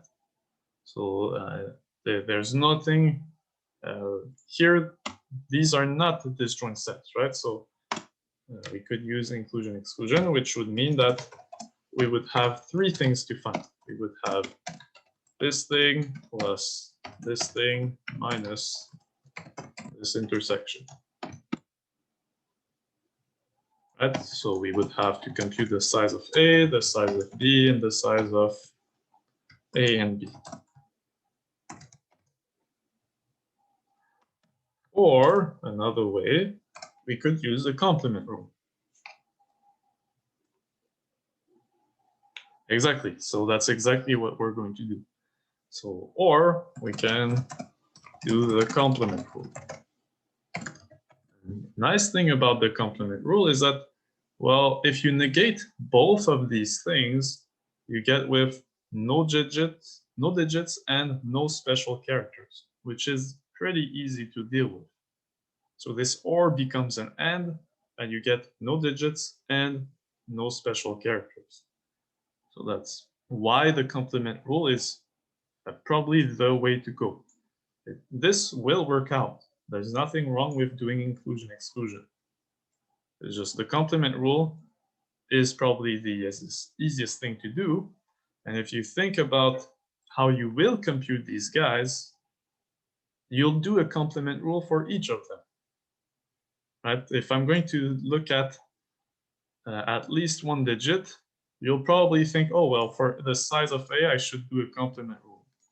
Then at least 1 special character, well, for the size of B, I should probably do a complement rule. If you're finding yourself in an inclusion-exclusion, if you think of exclusion-exclusion, and then you think, oh, well, for these 2 guys, I should probably do a complement rule, instead of doing exclusion-exclusion, just do the complement rule as a whole, and it will save you some time.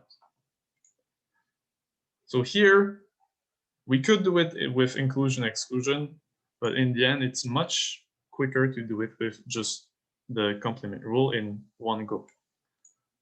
So what is the negation of A union B? The complement rule, we will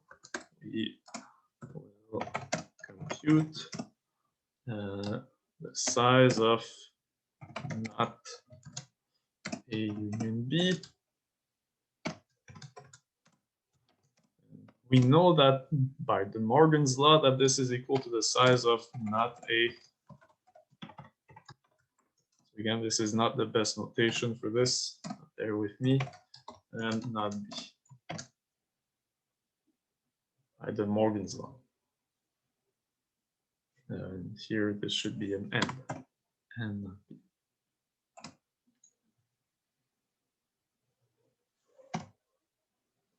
Okay. So what is the size of not A and not B?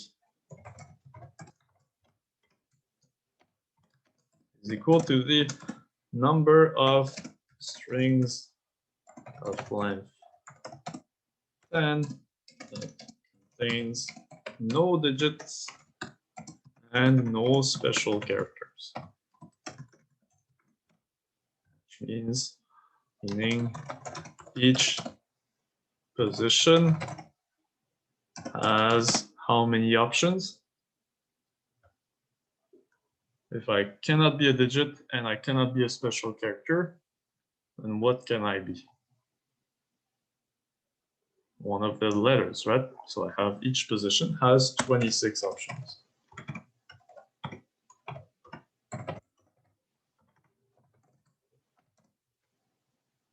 Which means that there is 26 to the 10 such strings. So what are we doing now? Well, the size of, so let U be the set of all strings of length. And on S, the size of U is equal to what? So we have 26 letters, 10 digits, and 8 special characters. So that's 44 options in total. So that's 10 to the 44. No, sorry. 44 to the 10. Right? Now, and thus, size of A union B is equal to the size of U minus the size minus not A. Sec not B.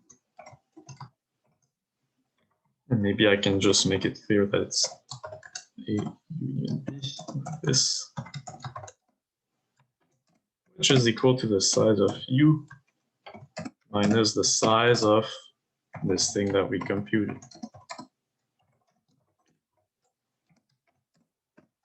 So it's 44 to the 10 minus 26 to the 10, like that.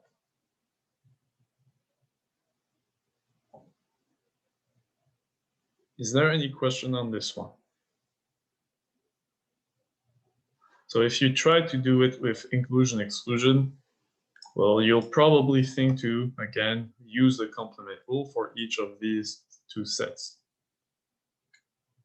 So if that happens in the exam, then you should probably just think, well, instead of doing inclusion exclusion, I might as well just use the complement rule in one go. Are we good for this one?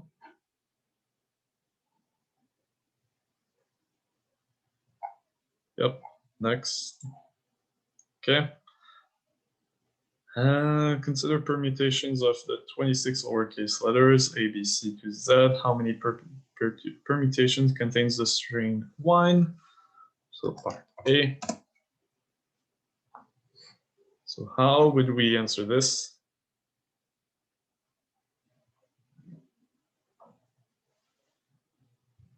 So this is just something that we've dealt with before.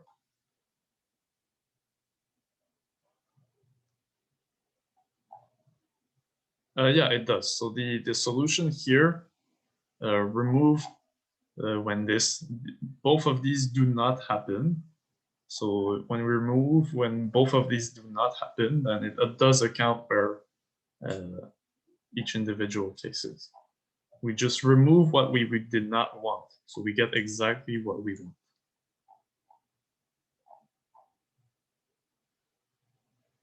So again, the main step is convince yourself of this, which is De Morgan's law. And this should be a size.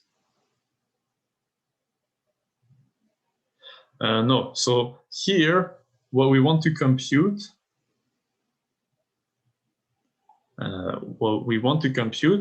is A or B, right? That's what we want to compute. We want to compute the size of A or B. So I'm going to look at the complement of the size of the set here of A or B. The complement of the set is not A and B, and not B. So I'm going to remove the complement from the whole set. So I'm removing from U this thing here.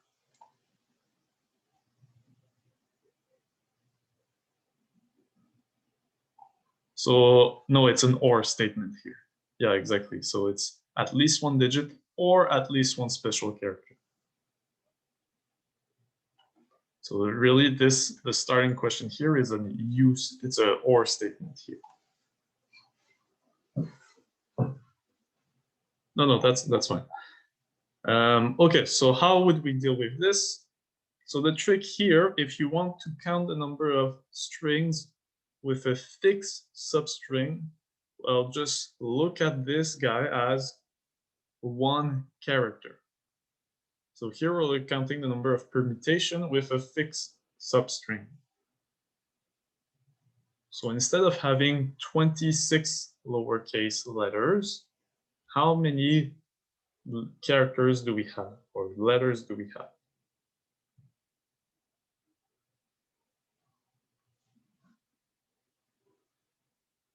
Not 4. What I mean is, okay, what am I going to permute? I'm going to treat this as one letter, right?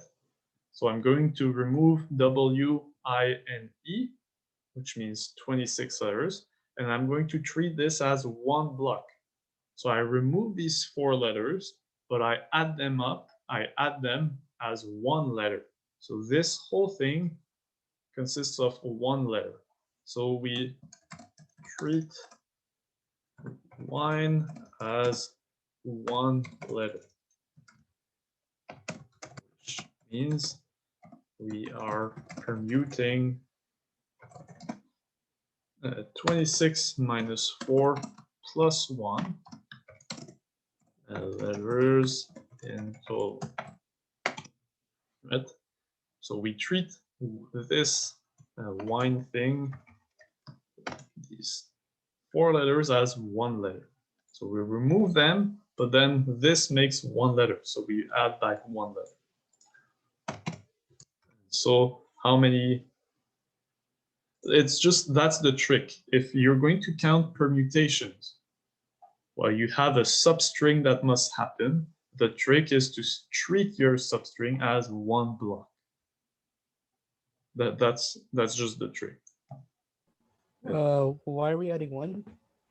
We are adding 1 because, okay, I remove these 4 letters, but I'm treating this as one block of letters. So I still need to permute this. So this, essentially, I can, or in other words, we can call wine, wine as, I don't know, let's call it exclamation. We are permuting these guys. So A, B, C, D, then F, and then I skip I. So I'm going to go to J, H. Oops, I don't even know my alphabet. A, B, C, D, F, G, H.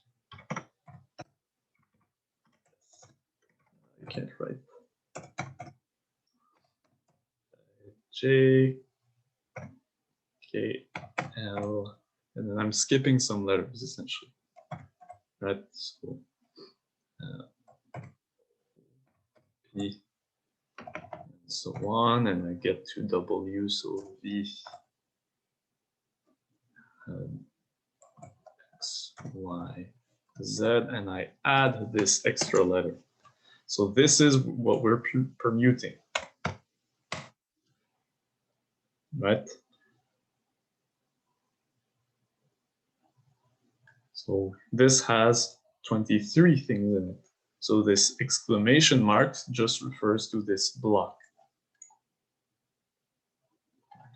So how many permutations is there? There's just 23 factorial permutations.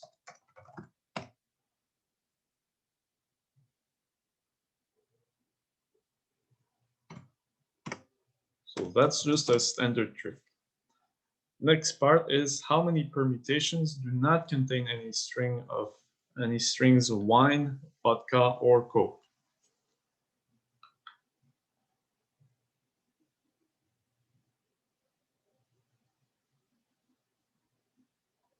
So how would we do this one? Any ideas on how would we do this one? The part B. We do not want wine, we do not want vodka, or we do not want Coke. Would you use complement rule to subtract the union of all three words from Yep. all like existing words or like all existing permutations?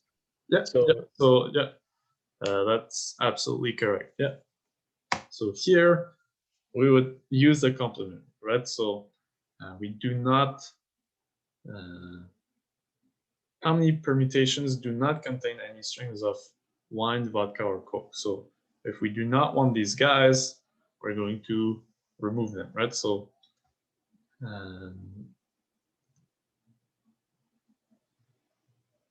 well, let's be careful about it. So we're not really using complement rule. So what I'm trying to say is that we're just going to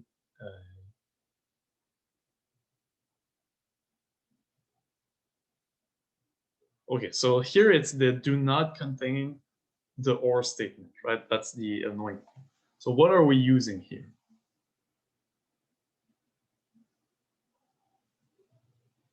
So would you find the inclusion, like the inclusion, you use inclusion and exclusion to find essentially all permutations that include one, like, so you find all permutations with wine, all permutations with vodka, and all with Coke.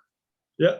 And then you use inclusion and exclusion principle to find all such permutations that exist and everything, right? And then wouldn't you use the complement rule to subtract that solution from all permutations in general?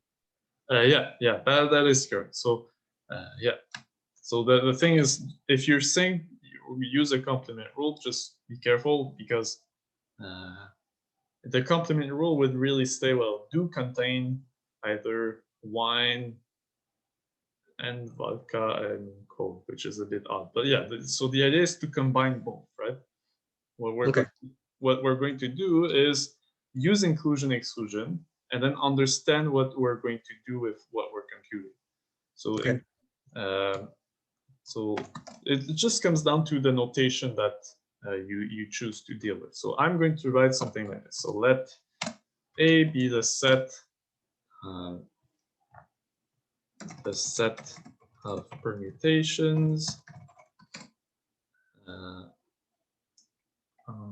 the set of permutations on the alphabet that, now here do I write do not contain or contains? That's my choice, right? I can do either, but I'm going to say that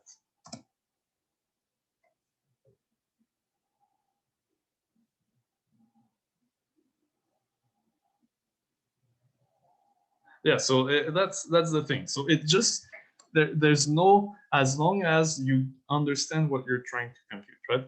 How many permutations do not contain any of these guys?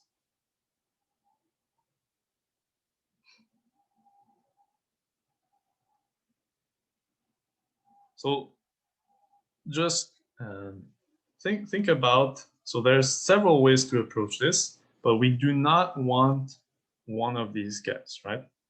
So first of all, if I have wine, can I have vodka?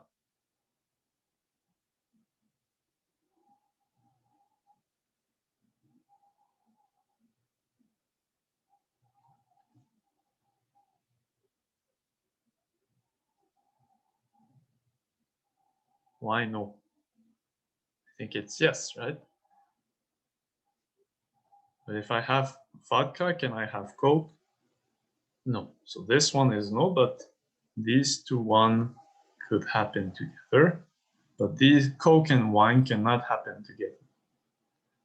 Right? So there are some intersections that we do not care about. And there are some that we do care about. So what we're going to do is we're going to compute the size of this union. So we're going to compute the permutations that contain wine, the permutations that contain vodka, and the permutations that contain Coke. We're going to look at the size of this union, and we're going to remove it. So essentially, they do not contain this union. That's what we're going to do. So it's do not contain one of these guys. Maybe all of them, maybe three of them, or maybe two of them, maybe one of them. That's the plan. So A is the set of permutation on the alphabet that contains wine, the string wine. B is the set of permutations. So here I'm just going to be lazy. Oops, copy, paste the string vodka. C, string Coke. That we compute the size of A union B union C. So that's the first thing that we're going to do. So yeah, that's the first thing that we do. So how do we do this? Inclusion, exclusion. So I'm going to go back up a bit and just copy somewhere this thing, right?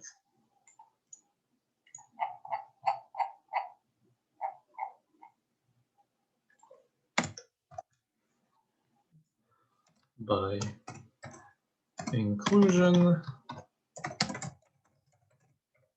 exclusion, exclusion. So we have these things to compute, but they should not be too difficult to compute. Right, so in part A, we already computed this. So this was 23 factorial. And again, for the reason, the reasoning behind 26 minus 4 plus 1 is that we remove these 4 letters, but we treat this string as one letter. So we add back 1 letter. So we remove 4, but we add 1 block. This is the block that we add. So we still have 23 letters to deal with. So in a similar fashion, we find that the size of B is equal to what? So the size of B, we want vodka. So how many letters did we remove? Again, we remove 5. So here we remove 5, so it's 21 letters, but we add back 1 letter, the letter vodka. So these 5 letters we treat as 1 block. So we get 22 factorial, right? So 26 minus 5, which is 21, but we add back 1 block, which is 22 letters in total. 26 and C is equal to 23 factorial because Coke has 4 letters.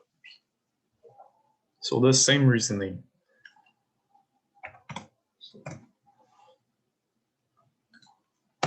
So what about the intersection? So these intersections should not be too difficult to deal with. And well, actually the B is the annoying one, so we'll have to be careful. But let's think about A and C. What is the intersection of A and C? So the strings that contain the word vodka and the strings that contains the word Coke. That should be 0, right? I cannot both contain the word wine and the word Coke. So that's 0. We cannot have wine and Coke as a substring.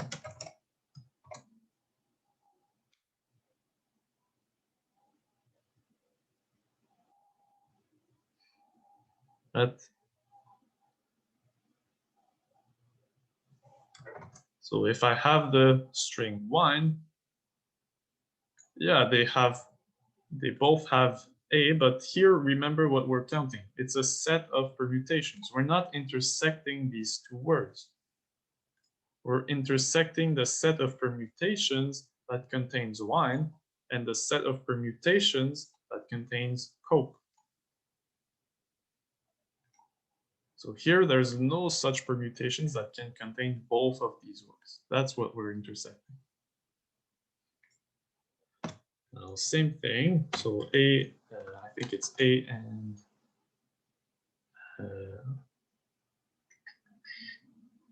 it's B and C. B and C is also equal to 0. So the same reason, right? They both have O's, so they can both contain vodka and Coke. So now what about the size of A and B? That's the only annoying one. So if I have wine, well, I can also have vodka. So how do we deal with this? Well, it's not that annoying. So how do we deal with wanting wine and vodka in our string? Yeah, we can treat wine and vodka as a one subset, like one letter, and then vodka as a one letter. Yeah, exactly. It's the same principle, right? So treat each of these guys as letters. So how many letters do we remove? That's 4 plus 5, so that's minus 9 letters, right? So 26 minus 9 letters. But then this is a letter and this is a letter. So we add 2 letters. So this makes 19 factorial such permutations. Vodka and wines are treated as blocks.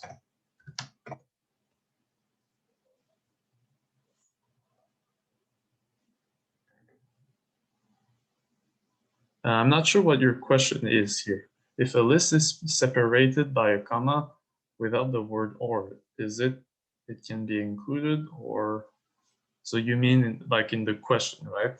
So wine, vodka, or Coke. Yeah, so it's the last word that kind of matters.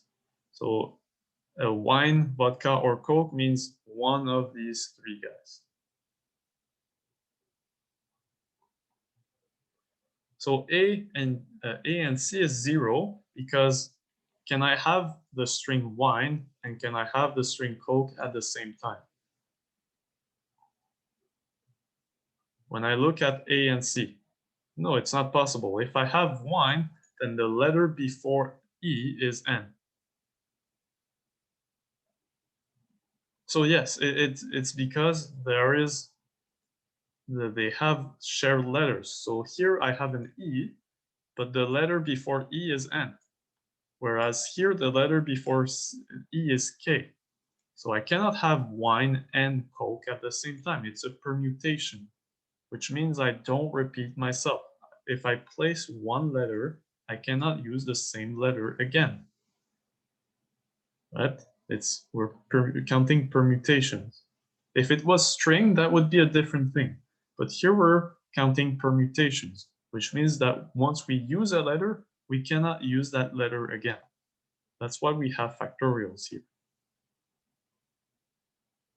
Yes, exactly. So in this situation, when you see the word permutation, you should know that we're only allowed to use one element once.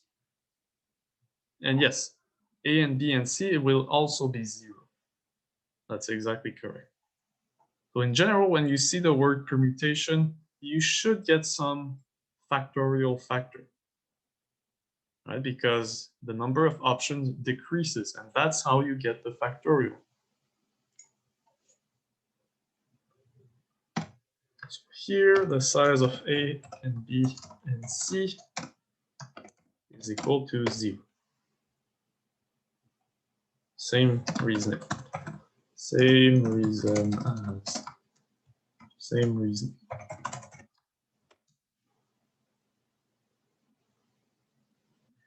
And now we're pretty much done, right? Well, we're almost done.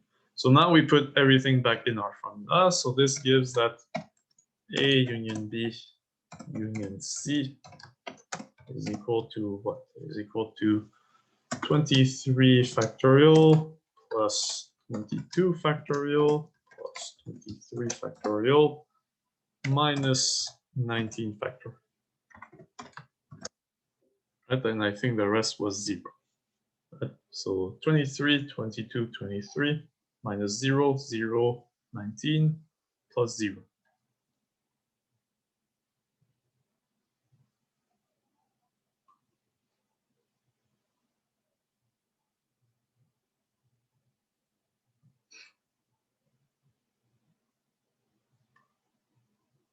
Right? So what do we do with this? Is that what we are looking for? Are we done with the question? And the answer is no. So here, this is a set of things that contains one of these 3.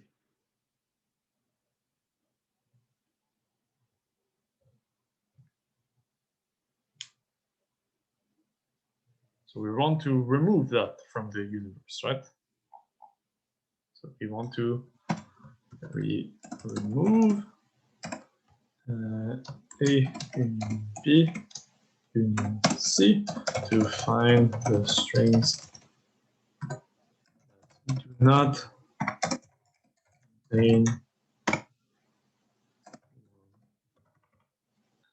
do not contain wine, vodka, or Coke. So how many strings do we have in total? Well, we are looking at permutations, which means 26 factorial strings. Therefore,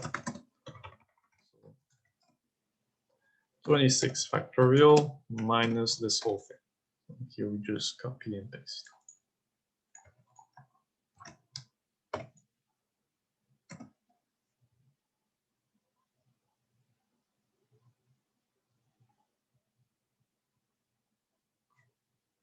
Is there any questions on this one?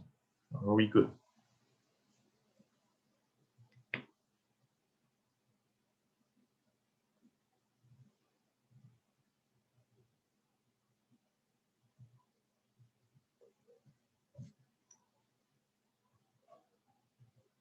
No questions? Okay. Let's continue then.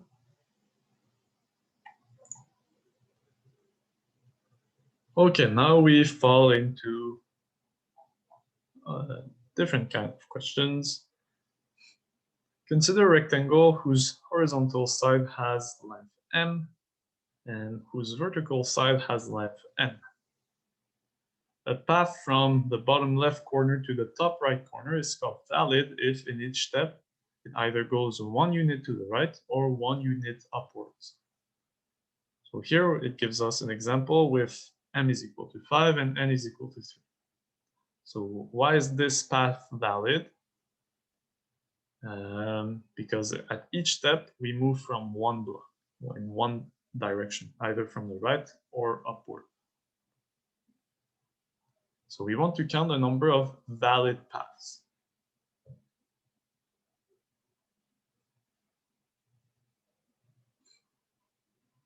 So how would we do that?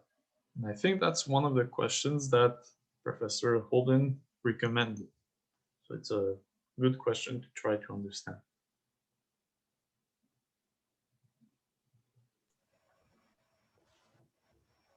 Okay, so the idea of looking at m plus n choose n or m plus n choose m. So you tell me, explain me, what did you do here? Right, so you have an answer in your head. Now you need to convince me that it's the right answer. Yeah, so I think if you need a break, oh yeah, it's sure. Can take a break after this question, maybe a 5 minutes break if you need it. Yeah, absolutely. How long will the break be? Well, I think, well, oh yeah, right, I forgot. It's Ramadan, so there's probably people that needs to pray. So we'll just maybe take a 10-minute break just for people that can eat and people that needs to pray. Right, so let's think about that. So which means that we'll also take a break around 5, right? For another prayer, I think. Yeah, so finish up the question, or we can let's take a break right now, because I think prayer is, you have to be on point for prayer times. So let's take a break right now, and we'll continue in like 10 minutes, okay? So break time, and then we come back. So we'll come back at 10:12 approximately, okay?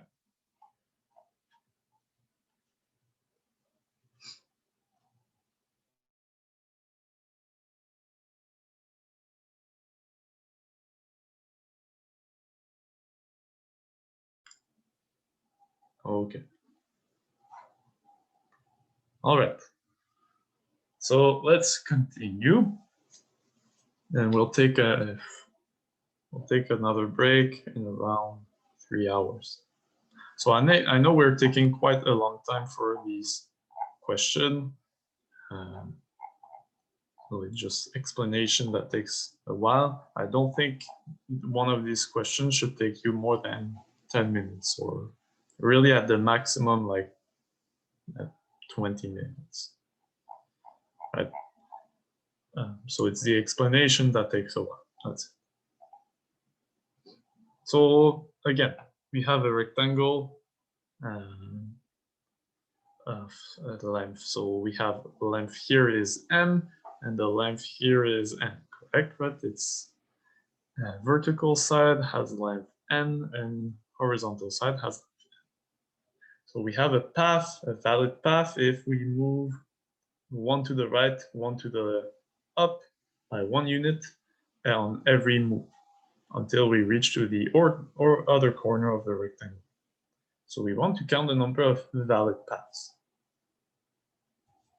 So I think someone suggested to look at m plus n choose n or m plus n choose n, which are the same thing, right?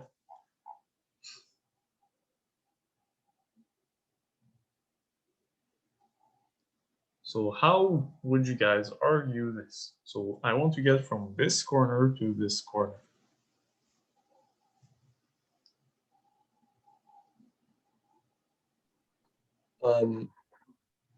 I think I can argue the m plus n part. I'm not sure about the choose m, but yes. like So that what happened is, like, from this example, I can see that the amount of units that you're going is going to reflect, is going to be like the m axis plus the n axis, right? Because you're going to, like, for here, if you count, it's going to be you're going to have 8 different paths or 8 different units that you're going to be going in order to get from the bottom left to the top right. Yeah. I'm just a bit confused about the choose end part. Yeah. I can see why. It's just I need clarification of it. So what Mark said in the chat is kind of the right idea. So think about how many steps in total do I know I need to make? That's the m plus n, right? I know that I need to make m plus n steps, right? Because I need to choose to go at least, well, exactly, which one is it? M times to the right and n times upwards. So I know that I need in total m plus n steps. So in total, we need m plus n steps.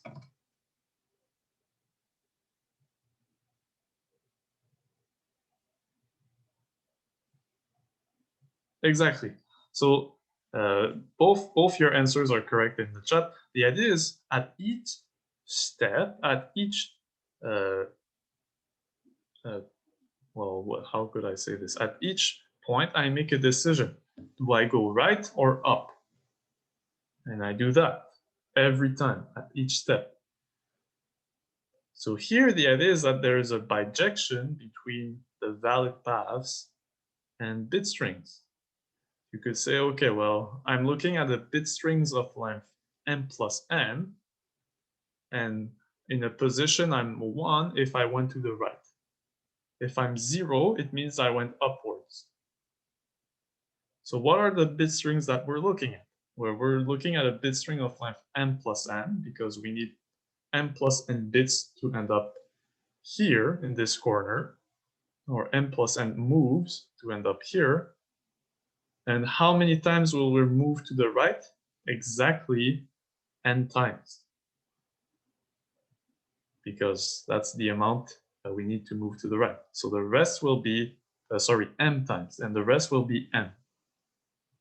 So the trick is exactly what both of you said in chat, is to just understand how we can translate this in terms of bit string situation. So we need m plus n steps. Yes, exactly. Yeah, we're moving to the right. We need to move to the right n times, exactly. In total, we need m plus n steps. We need to move to the right exactly n times.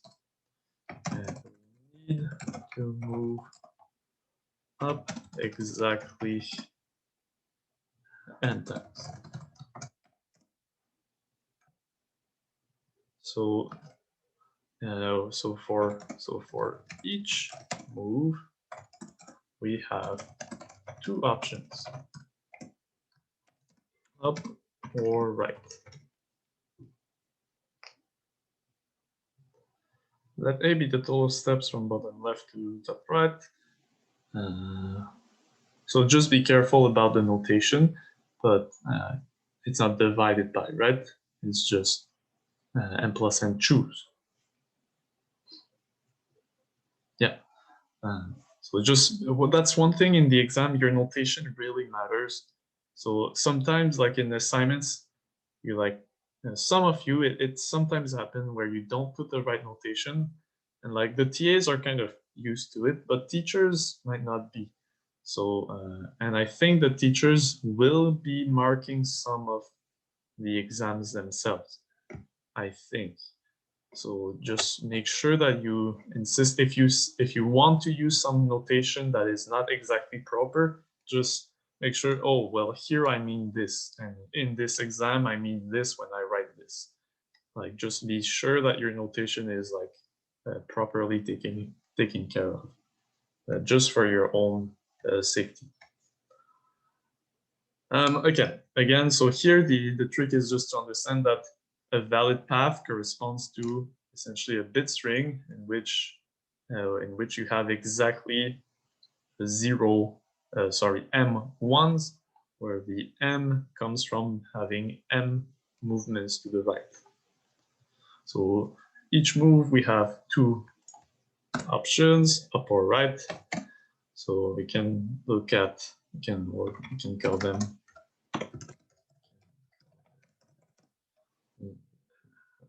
zero and one respectively.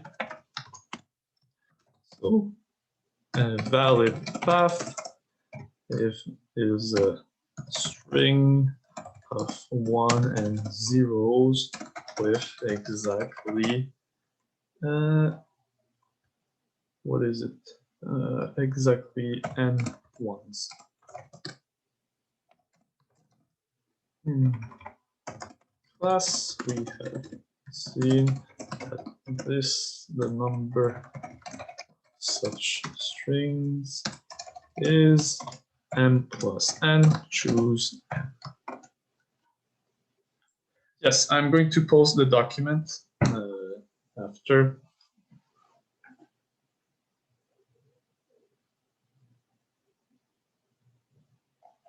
It will be posted.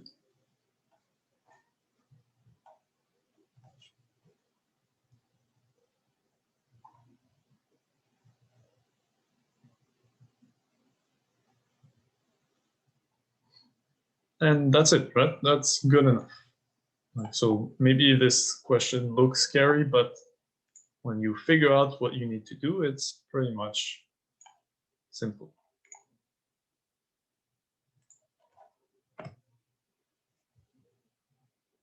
Are we good for this one?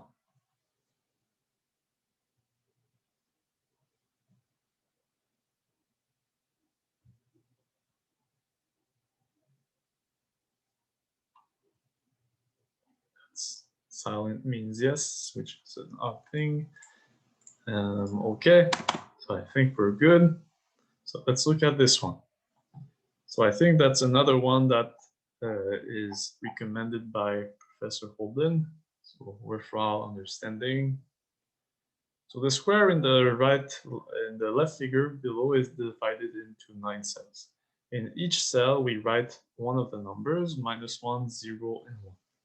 Use pigeonhole principle to prove that among the rows, columns, and main diagonals, so these two things here, there exist two that have the same sum. For example, in the right figure above, both main diagonals have a sum of 0. Okay, so if you're going to use pigeonhole principle, it's always good to define what your pigeons are, define what your holes are, and then state what the pigeonhole principle is stating. So if I'm just going to write the pigeonhole principle, so let's say we have, I think it's, we'll say P pigeons and N holes, the IV pigeonhole principle. It's actually, you could have done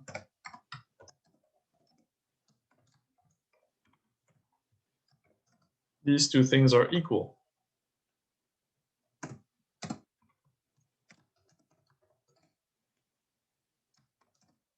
These two things are equal.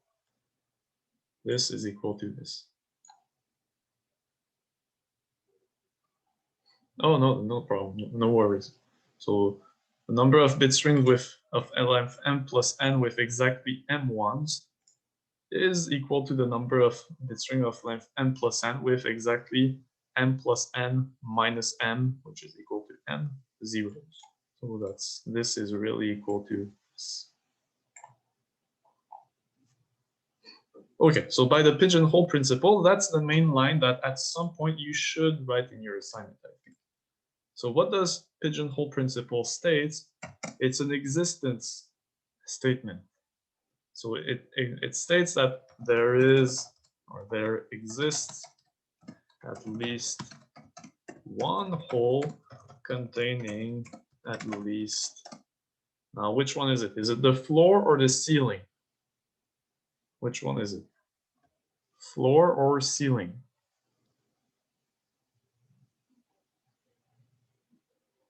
I have ceiling, I have two ceilings, I have one floor.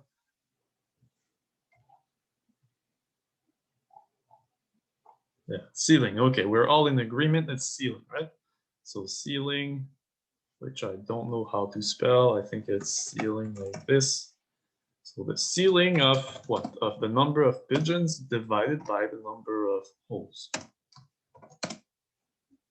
So there exists at least one hole containing at least the ceiling of P over N pigeons. So that's the main line that you then have to translate in terms of your problem. So here you should tell me what are the holes and what are the pigeons, and then you can just copy that line and translate in terms of your problem. So here, what are my pigeons?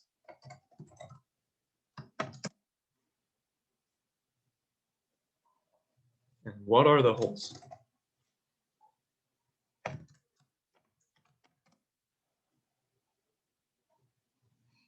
So that's the main difficulty in pigeonhole usually.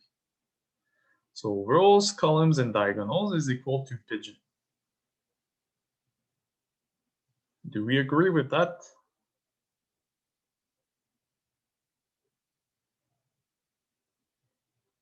Sum equal holes. Yeah. So I think here it's helpful to think of the sum first, and then it becomes clear what the pigeons are.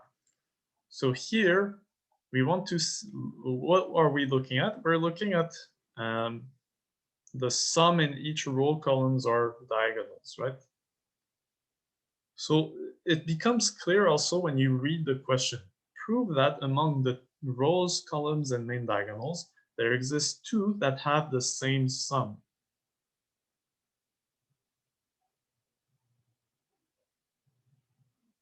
So, okay, so which one are the holes, which ones are the pigeon? So I want to prove that two have the same sum, which means that if I look at my rows, diagonals, and if I make my my rows the pigeons, and I send them into the boxes, or my holes are the different sums that I can make. Well, if I have too many rows in terms of boxes, I will have one box or one hole that contains at least two pigeons, which means that in a particular box, two of my pigeons will have the same sum, which is what we want to show. So here, let's think about the holes. The holes are what? The holes are the possible values of the sum of three integers picked from the set -1, 0, 1. How many holes does that make? So three integers, I'm looking at the sum of three integers picked from this guy. So how many holes does that make?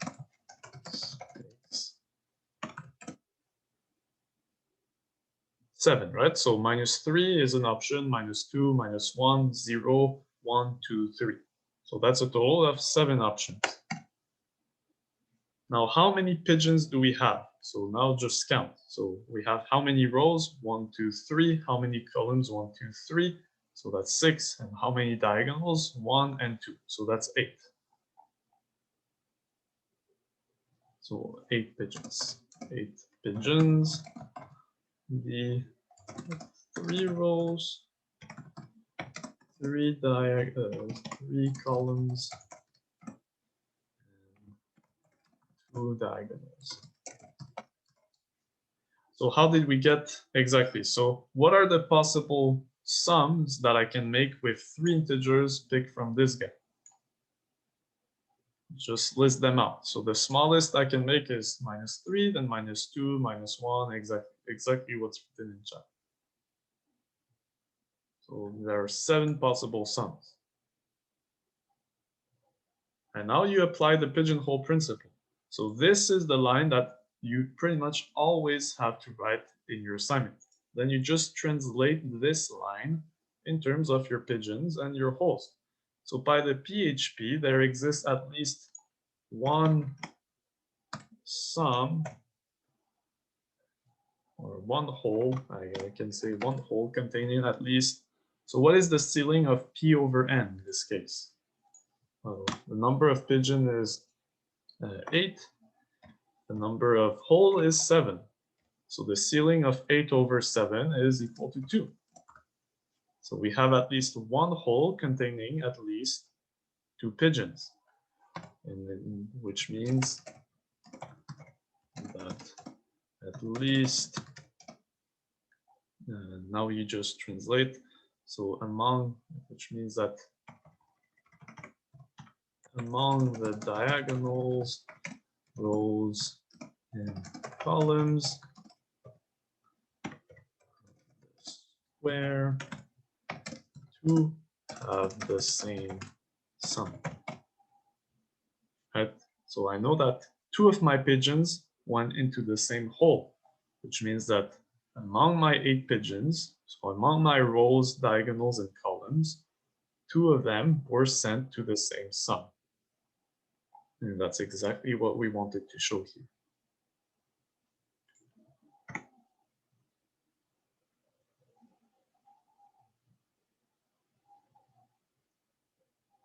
So is there any questions for this one?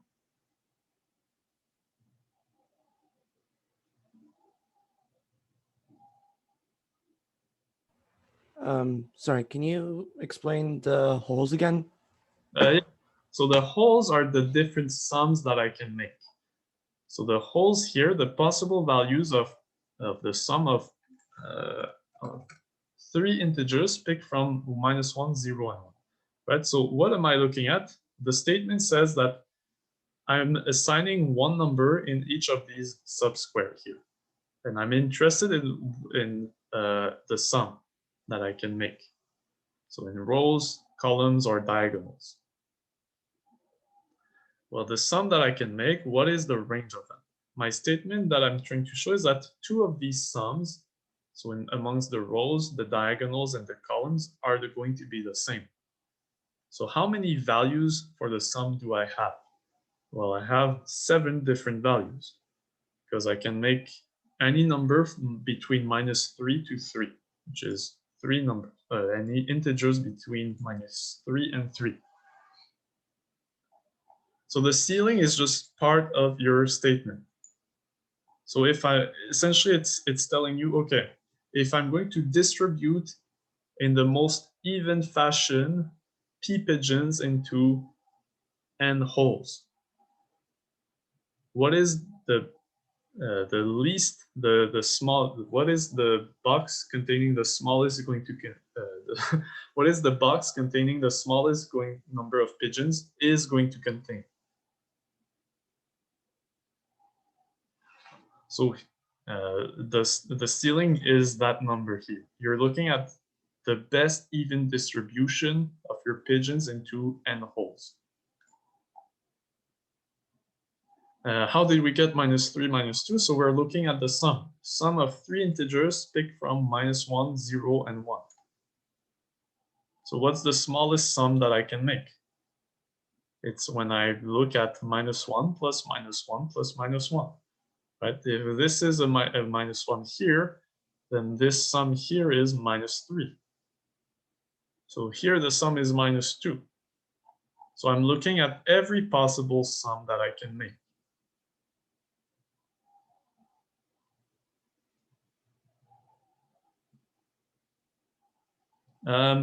So for the sake of, so no, in the pigeonhole principle, you usually always look at the ceiling. And the idea when you want to say, okay, well, I have at least one hole containing at least 2 things, well, it essentially means that your pigeons, you should have too many pigeons in terms of holes. Right? If I'm trying to distribute pigeons evenly into boxes, and I have too many of them, so I have more pigeons than the number of holes, then I know that one box needs to contain at least 2 pigeons. Right? The best I could do was to go in each boxes and put 1 pigeon. But then if I have one more pigeon, then I need to put that pigeon into one of these boxes.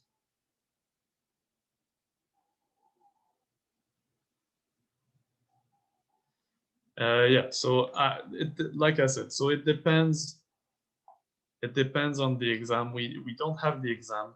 It's not a speed test. It's the point of speed and neatness. Neatness is important, of course, but the speed test, I think 11 questions, 3 hours. If the questions are fair, if they're not too long, the speed should not be that relevant.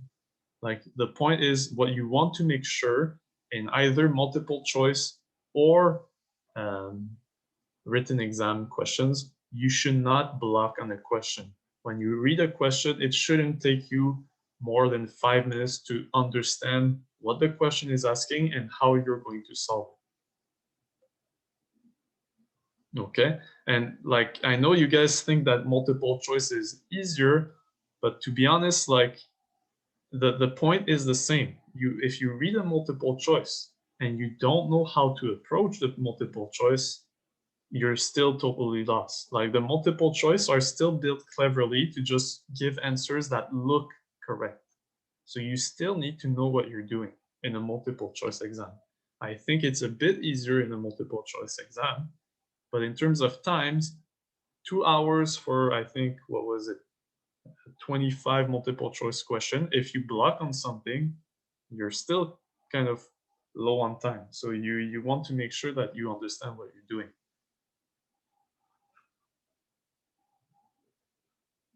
Oh no, to be honest, like I think like do not fool yourself. I think the assignments for this semester were much easier than Pat's assignment, and I think the final I think the final will be about the same level of difficulty. So I think overall your grades are kind of boosted by assignments that weren't that tricky. Like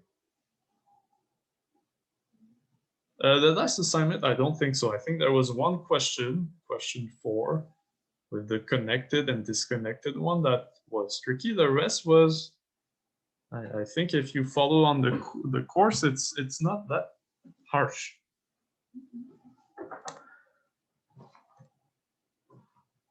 You have a good brain. You just need to.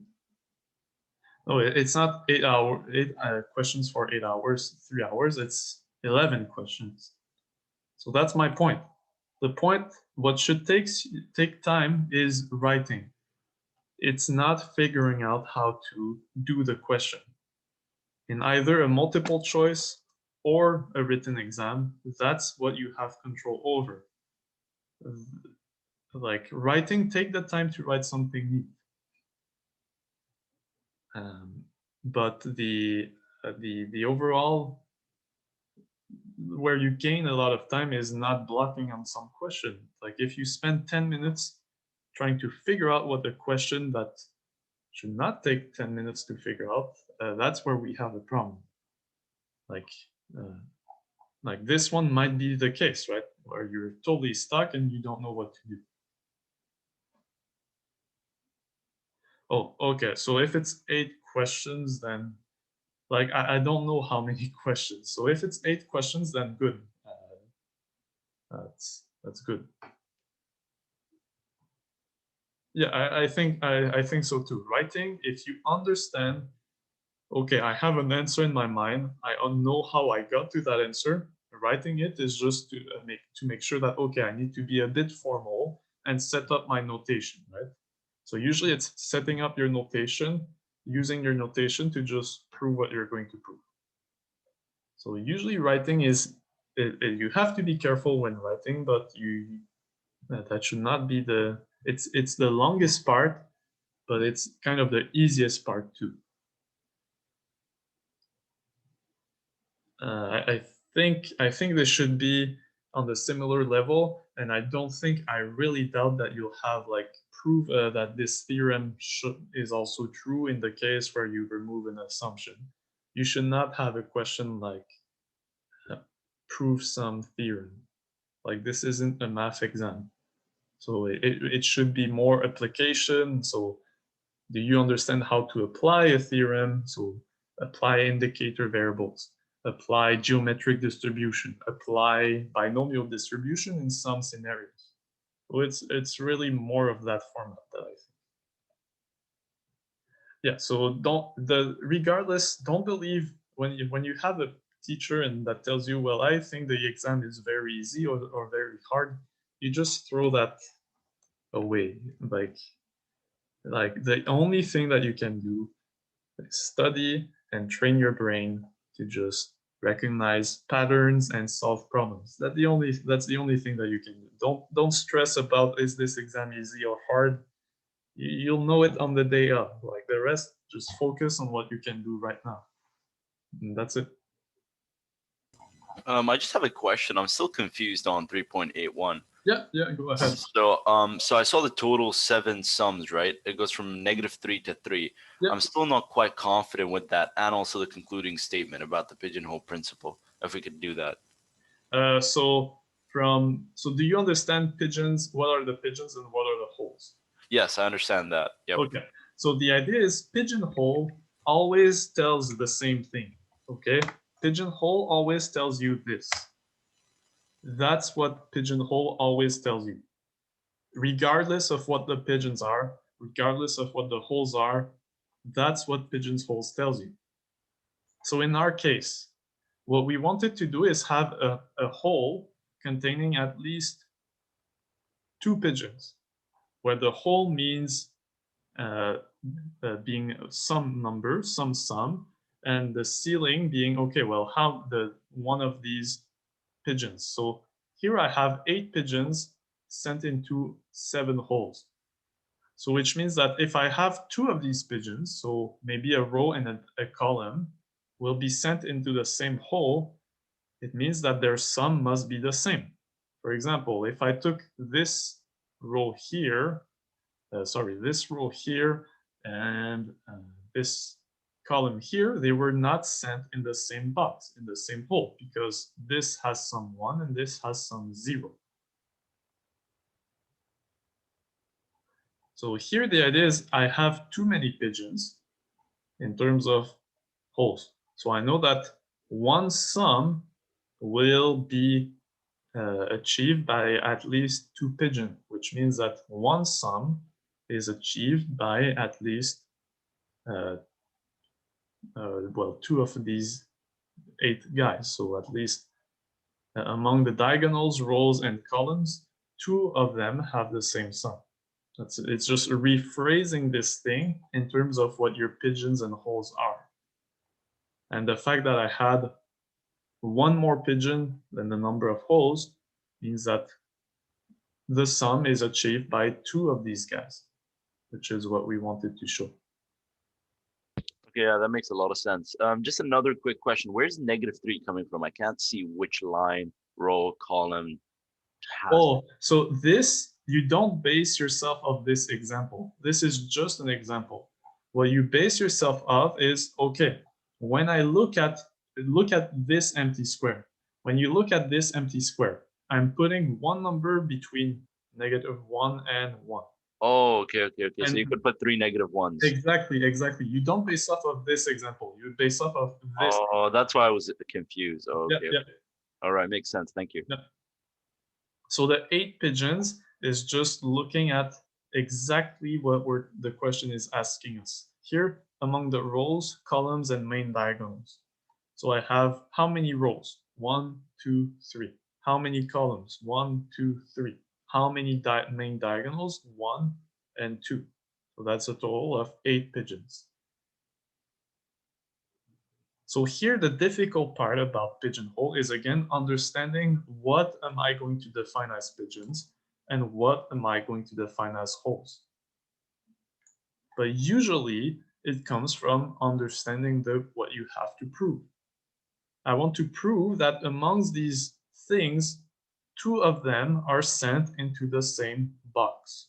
So usually in pigeonhole principle, the question kind of tells you how to use pigeonhole. Here I wanted to show that 2 of these things are sent into the same box. So being in the same box kind of create a notion of being equal. here the notion of being equal is having the same sum. So that's kind of the idea behind pigeonhole. It kind of links two objects together and say, oh, well, they are in some relation.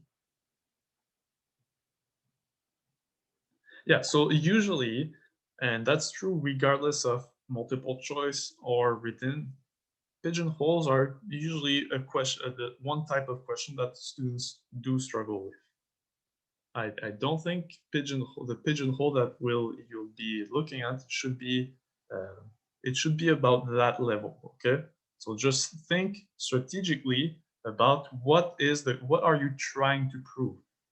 If I'm trying to prove that among blah blah blah there is two that have blah blah blah, well, it means that there is two. The thing that is there before there exists two is probably the pigeons, and the thing that is after there exists two is probably what you should think of the sum.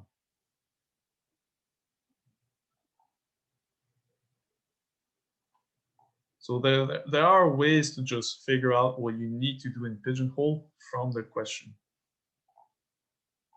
So again, the main line that you want to remember is this line. So this is always the line that you will write, and then you replace P and H, and then you interpret, like you translate this line in terms of your problem. What does it mean that I have at least one hole containing at least this ceiling here? Well, in our case, the ceiling is 2, which means that I have at least one sum that is achieved by at least 2 of these pigeons, and my pigeons are diagonals, rows, or columns. So it's memorizing this line and translating it in terms of your problem, the thing that you want to show.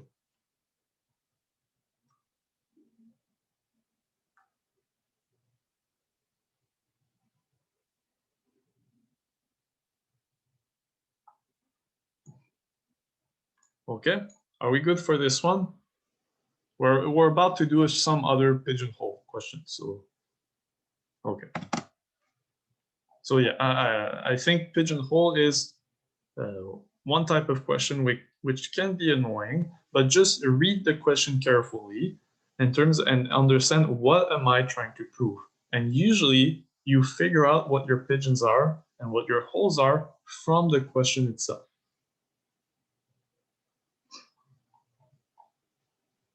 So here, I think this one is maybe a bit more straightforward. So let S be a set consisting of 19 two-digits integers. Okay. Okay, so it's from 10 to, so each element belongs to the set from 10 to 99. So use the pigeonhole principle to prove that this set S contains 2 distinct elements X and Y, such that the sum of the 2 digits of X is equal to the sum of the 2 digits of Y. Okay. So how would we solve this? Well, it tells us to use pigeonhole principle, so I'm going to rewrite this line here. That's the line that you should always pretty much write. Okay, so the trick here is to define the holes and define the pigeons. So pigeons. So what should be my holes? What should be my pigeons?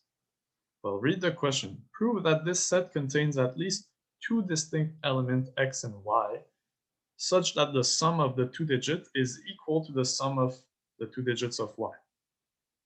So remember what I just said. Pigeonhole kind of creates a notion of being equal to. Well, here the notion is pretty straightforward. The sum of the 2 digits of X is equal to the sum of the 2 digits of Y. So I want to look at 2 distinct elements of X and Y such that they are put in the same box. And being in the same box will mean that my sum is equal. The sum of the 2 digits of X is equal to the sum of the 2 digits of Y. So what am I going to do? I'm going to say, okay. So essentially I picked, so the question is saying, I have 19 2 digits number. So in any set of 19 two-digits number, so for example, from 19 numbers from 10 to 99, I have two of them whose sum needs to add up to the same thing. That's what we're trying to prove. So what are my pigeons here? Well, my pigeons should be pretty straightforward from reading the question. Prove that this set S contains two distinct X represents a number with two digits. That's it. So X is a guy from 10, a number from 10 to 99.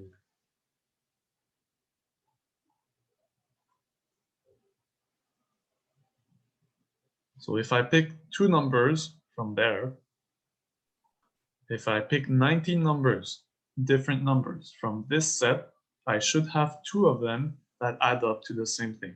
That's what this question is asking you to prove. What are my pigeons here? Well, okay.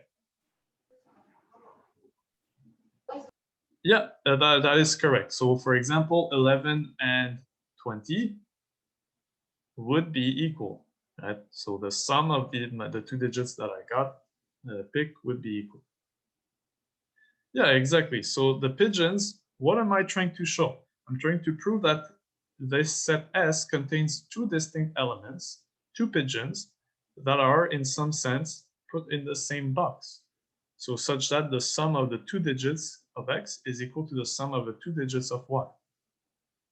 So being in the same box will mean that the sum of my digits are the same. So my pigeons will be the 19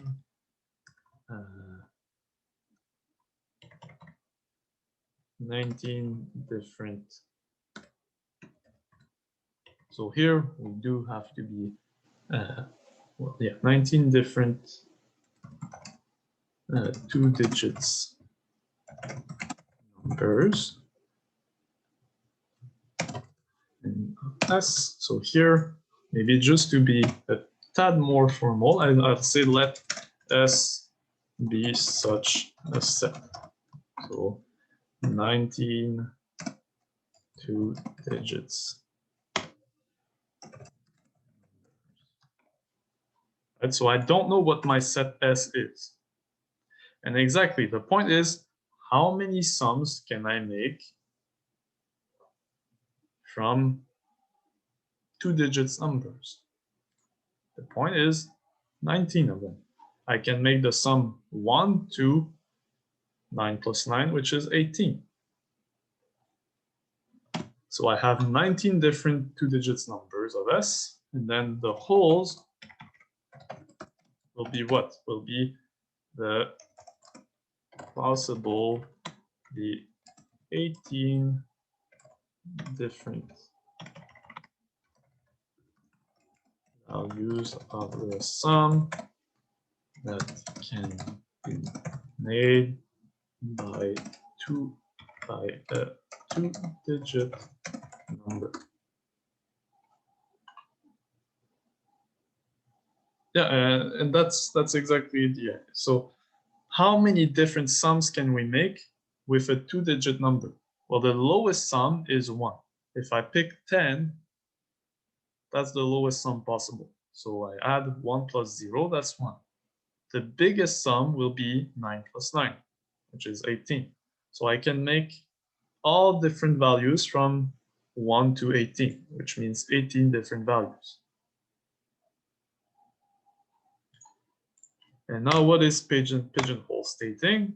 Well, so for each digit that I took from this set, I have a sum. I have one of these sums. So by the pigeonhole principle, there is at least one hole containing a ceiling of 19 over 18, which is 2 pigeons. So which means there is at least one sum achieved by two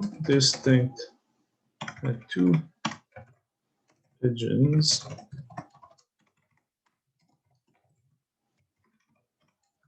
distinct elements of S, which means, again, so here, why did we get 2? Because it's the ceiling of 18 over 7, 19 over 18.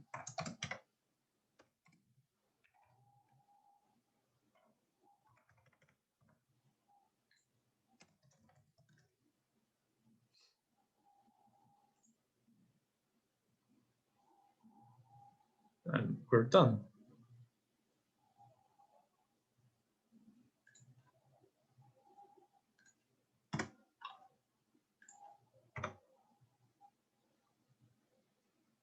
Yes, exactly. So here, if you argue this and you start by giving an example of what the set is, you shot yourself in the foot. You cannot prove this by examples. It's not on point if you do that. So the point is you took an arbitrary set of 19 two-digit numbers. You show that in this set, you have to have 2 of these two-digit numbers that add up to the same thing.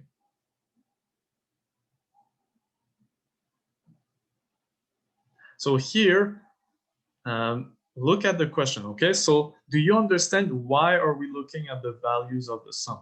That's the first thing to understand. Okay, so here, the important part is, why am I looking at the values of the sum? Well, think about this statement. This statement is always the same in pigeonhole question, always the same. By the pigeonhole principle, there exists at least one hole containing at least the ceiling of P over H, so the number of pigeons over the number of holes, pigeons. So that's the statement. So essentially, being in the same hole creates a notion of being equal to. So here the notion of being equal to is given in the statement. So I have 2 distinct elements such that their sum is equal. So the notion of being equal to, if I'm in one box, I'm equal to the other one if my sum of the 2 digits was the same. So X and Y are kind of considered to be the same if their sum is the same. So first of all, the idea of looking at the sum comes from the question. I want to show that there exist at least 2 different pigeons sent in the same box. So my being a box, the notion of being a box will be related to the sum of the 2 digits. If they're the same box, it means that their sum of the 2 digits was the same.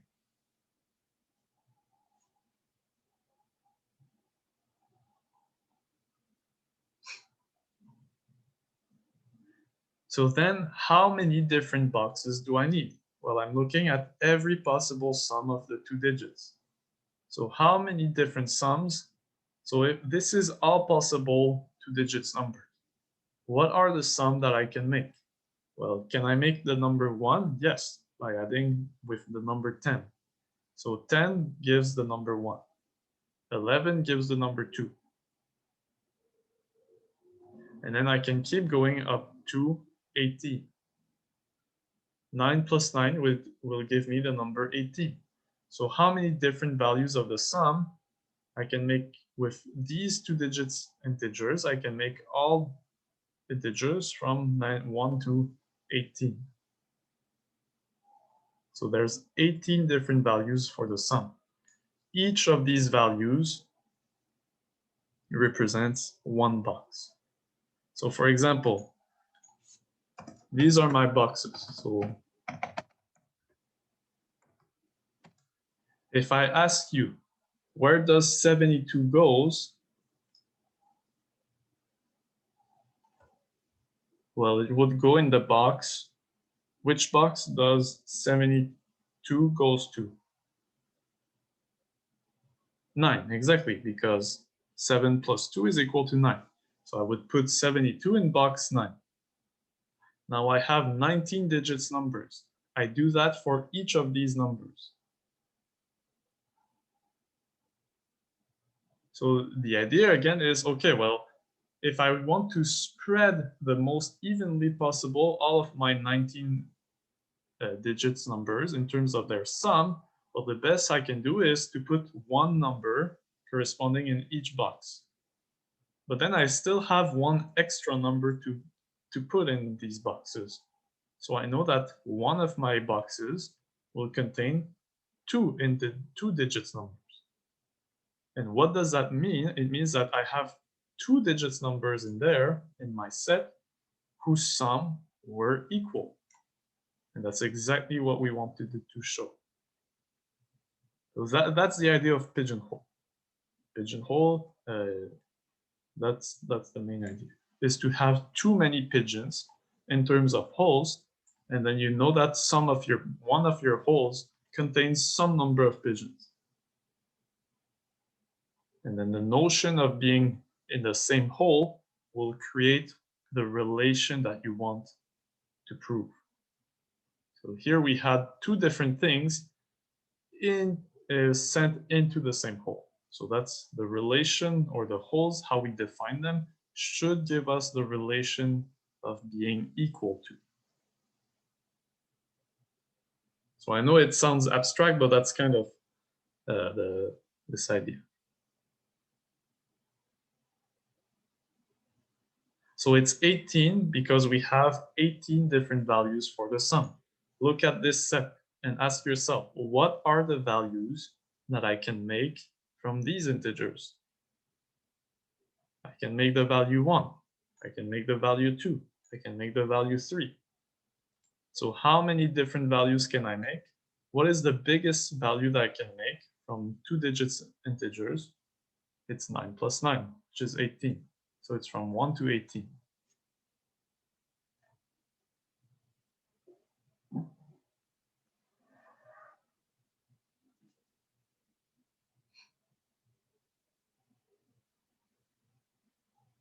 So again, my advice is try to memorize this thing, this sentence, and then try to understand from the question what your pigeons are and what your holes are. And usually it tells you, like, what you're trying to prove tells you what you should consider as pigeons and what you should consider as holes.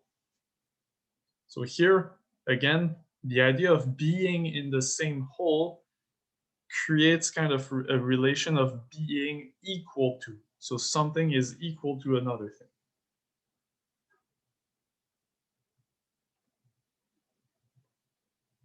Yeah, in some sense, that's exactly what pigeonhole is saying. Is you're translating this sentence in terms of how you define your pigeons and your holes. And yeah, that's pretty much exactly what you wrote.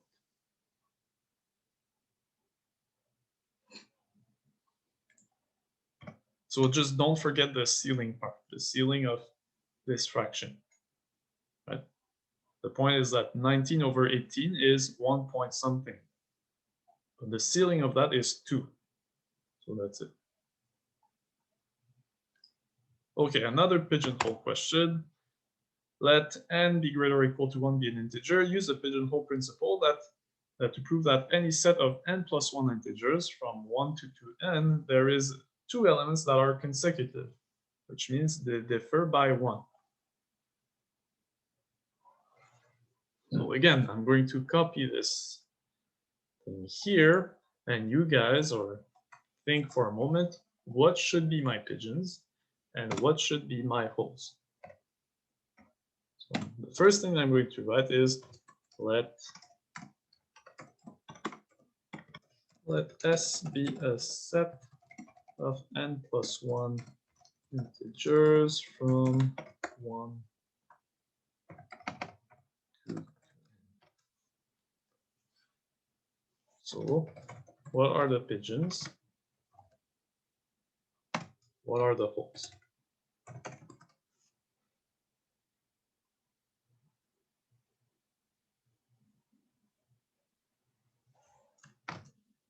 So if you have n pigeons, how many holes would you have?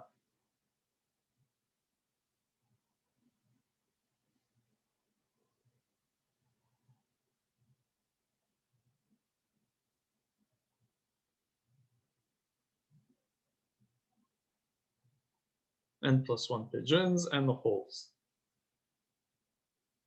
Yes, don't forget. So here in general, you always want more pigeons than holes.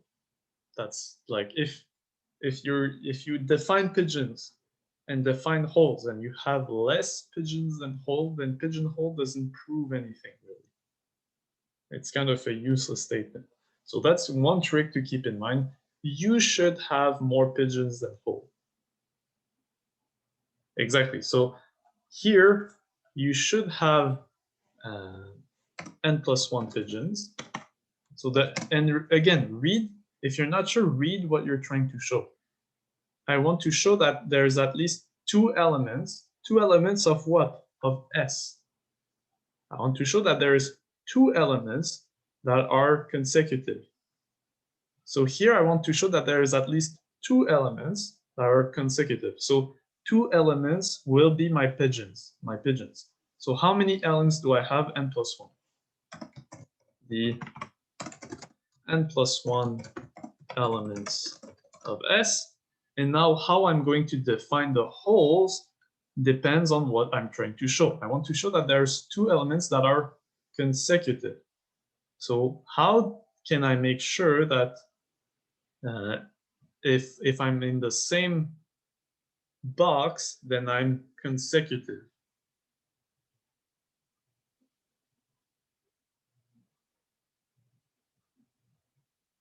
How can I do that?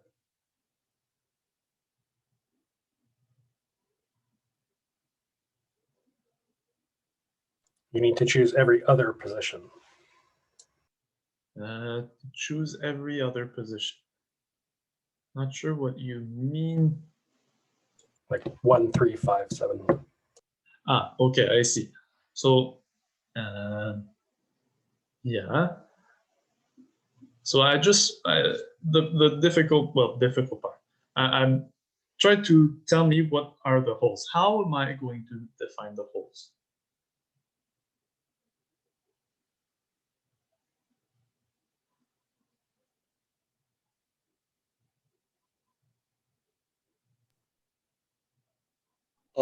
This is just like a guess, but would it be the set of all numbers and where any pair is consecutive? Yeah, that is a good guess, and actually, I believe that's kind of the answer. So look at this guy. So at this set here, from 1 to 2n. How can I break this set into pieces that are consecutive? Well, I can look at, okay, I will take one box will be 1, 2. Another box will be 3, 4. Another box will be 5, 6, and so on. So that will give me how many boxes? N boxes. What do I do with these boxes? Well, okay, well, if 1 was an element of S, then it goes in the box containing the number 1. If 7 was an element of S, then it goes in the box containing the number 7. So I will send each of these elements into their respective box. So the point is, when I look, if I just expand this, what is the trick here?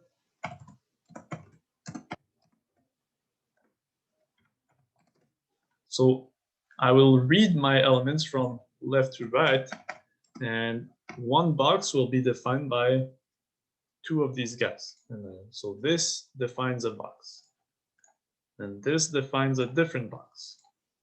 Oops. And this defines a different box, and so on. So how many boxes does that make? Well, I said it. That makes n boxes. So, okay. that's the question that I was expecting. Why am I not looking at 2, 3?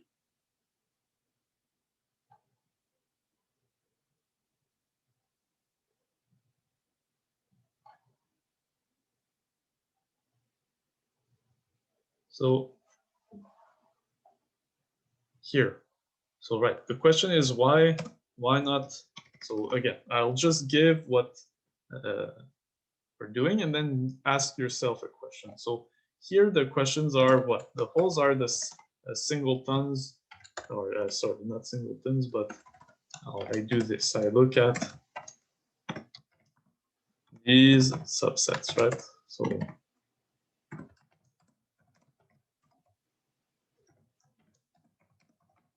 and so on. This one and holes. So let's just first finish the question. And so here we're pretty much done, right? So why? Because, okay, I have n+1 elements of S, and these are my holes. So I have n holes. So by the pigeonhole principle, there is at least one hole containing at least 2 pigeons. Right? So which means that there is 2 elements S, or there is at least one subset K plus 1.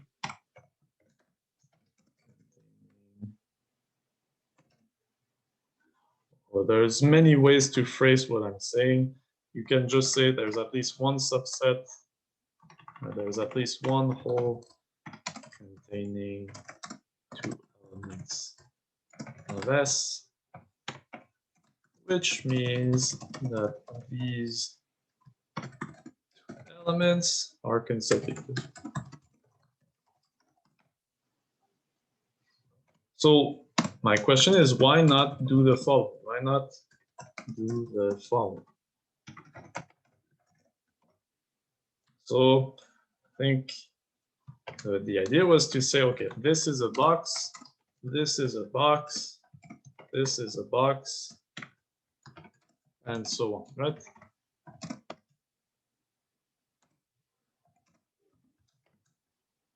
So why not do this?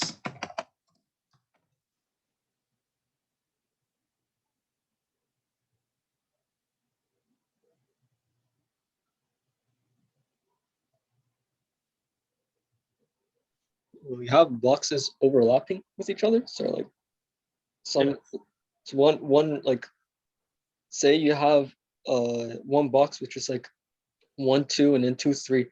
Then 2 will be involved in 2 boxes, and that already kind of defeats the purpose of the principle. Yes, exactly. So you can fix this. You can fix this, and you can make use of this. Well, that's kind of like you said, defeating the purpose of pigeonhole. The boxes, if I'm going to define a box, I want to kind of make sure that, okay, if I'm a pigeon, I know where I'm going. I don't want to be sent to, I don't want it to be possible to be sent into 2 different places. You can fix this, like you can, but when you define the boxes, keep in mind that, okay, if I'm a pigeon, I need to know exactly where I'm going. Here, it's not clear if I go in 1 and 1, 2. If I'm number 2, for example, it's not clear if I go in this box or in this box. And then you can say, well, you go into both boxes, right? So that would be the fix. And then you would say, well, okay, for each number, it fills at least, well, it fills 2 boxes, or maybe 1 box if I'm one of the n numbers, right? That just makes it uglier. So here, try to just keep in mind that if I'm a pigeon, I want to be able to know exactly where I'm going.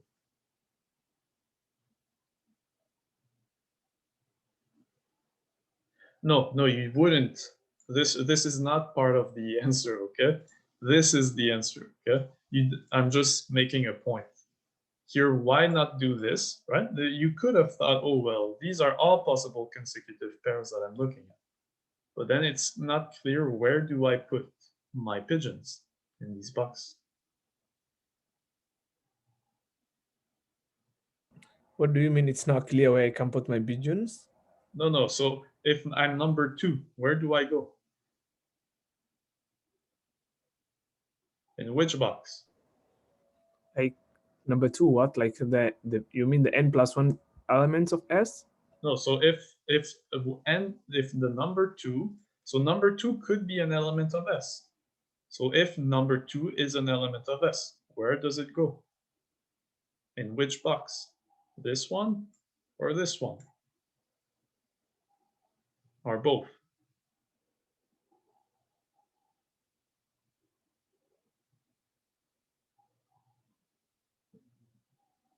And that's the problem of using this. When you have overlapping boxes, the point is that it kind of defeats the purpose of pigeonhole. The holes that you define, they don't overlap, or you don't want them to overlap, because otherwise you're just making it harder for yourself.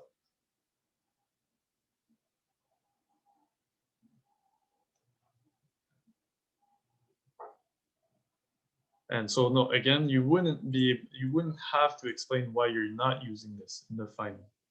You just need to state this.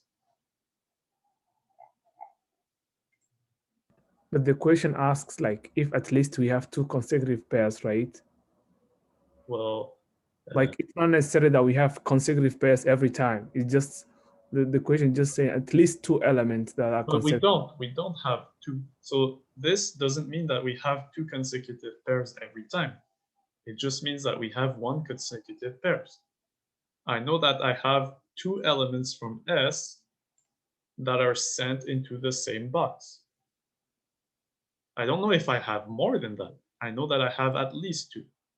It might be more, but at the bare minimum, I have n+1 elements. And if I go in the box corresponding that has my number in it. So if I'm number 1, if number 1 is an element of S, it goes into that box. It doesn't mean that number 2 is an element of S. Maybe number 2 is not an element of S. So that box could have one thing. But the pigeonhole principle means that, okay, I have n+1 elements and n of these boxes.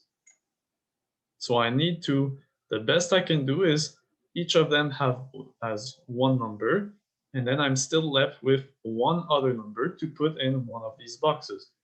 So I know that one of these boxes will contain 2 numbers, which means that 2 of my elements of S were put in the same box, which means that I have a situation where I have a consecutive pair. It doesn't mean that all my numbers are consecutive, form consecutive pairs. It just means that 2 of my elements form a consecutive pair.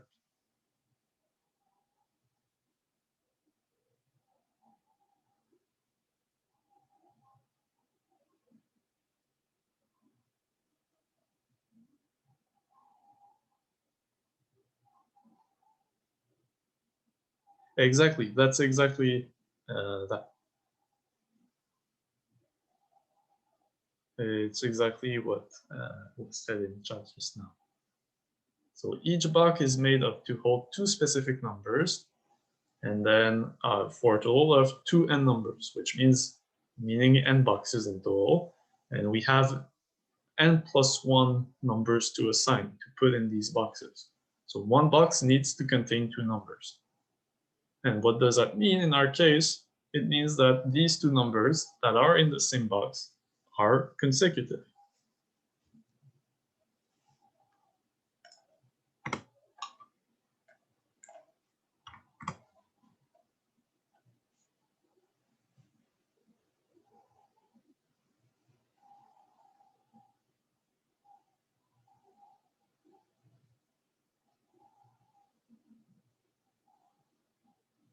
So again, pigeonhole is usually problematic for some students. Like, don't feel bad if you're still not getting it. It's just practice, to be honest. It's once you see how to understand how to use pigeonhole, most of these proofs come down to just the same thing. Just saying exactly what your pigeons are and saying exactly what your holes are. So if we have another question like this.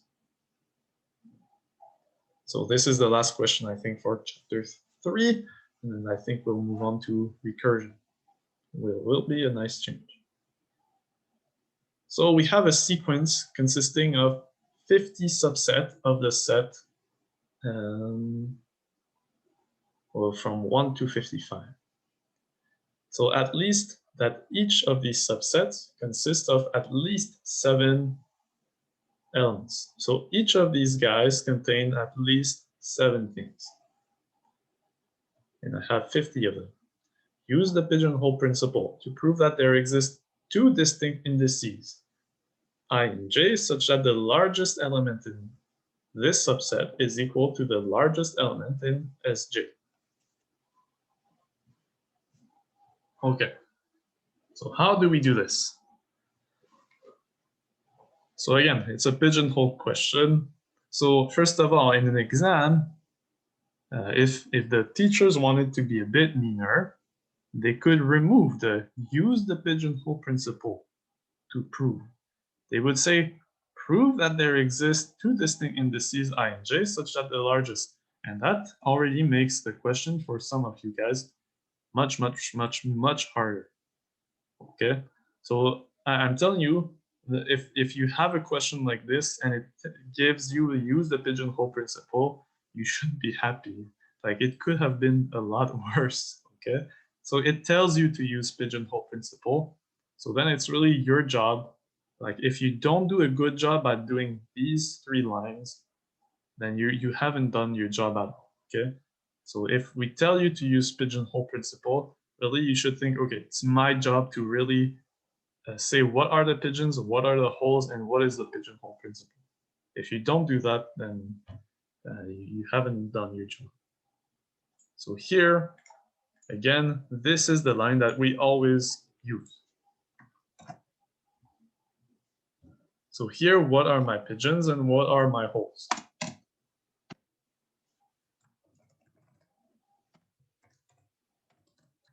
So the question says it contains a subset of 50, and then it says contains at least 7. Like, how does those statements correspond? So it's not contained, it's consisting. So I have essentially 50 subsets of this guy. One of these subsets might have 8 elements. The other one could have 11 elements. Another one could have 55 elements. But I have 50 subsets of this guy. What are we assuming? We're assuming that each of these subsets contain at least 7 elements. Does that answer your question?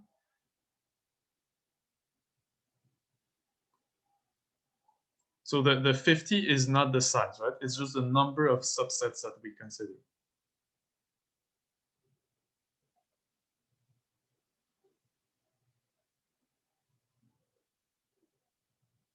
No, so a subset, remember, so a subset, for example, that's a subset of size 7.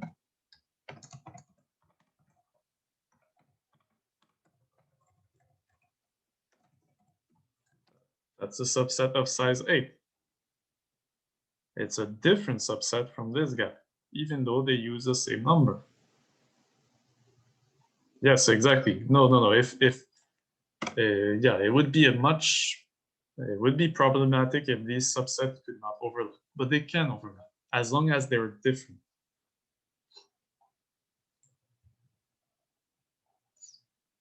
So again, read the question. Yeah, we can absolutely have a subset like that. Yeah.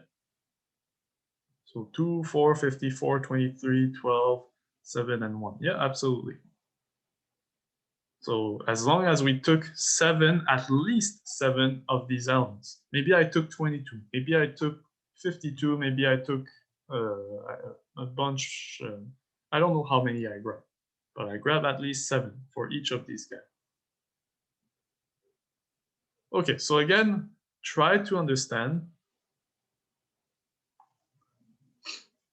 Well, okay, if the subsets do not need to be well, yeah, they do need to be distinct, because if I take the same subset, then I cannot prove what I want to prove. Okay, so in practice, the distinction really comes from what you're trying to show here. Here, I really want to show that there is 2 distinct indices I and j. Well, if they are the same, okay, I'm done, right? So it's a subcase, but it's kind of a pointless subcase, right? If all of my subsets are the same, then, or if 2 of them are the same, then yeah, I'm done, because I have 2 subsets, so 2 different indices, such that the largest element in this guy is equal to the largest element of these guys. So it's a pointless case to look at. You don't need to look at that case. So they don't actually need to be distinct, but no, don't be sorry. It's a good point, but we're just going to assume that they are distinct. Because if they're not, then we're done, right? So no, it's a fair thing to point out. So we can assume that these guys are distinct. Because if they're not, then this statement trivially follows. We don't even need pigeonhole principle. Right? If 2 of these guys are the same, then this statement is automatically true.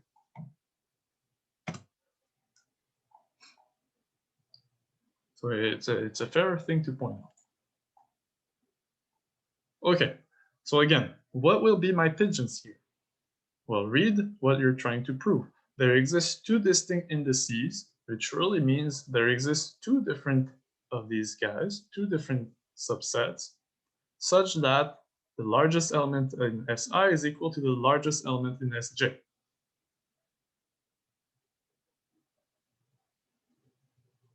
And yeah, that's exactly the idea. So what are we going to do? Well, we'll just be careful about your math, but yeah. So here, the pigeons are going to be the 50 subsets S1 up to S50.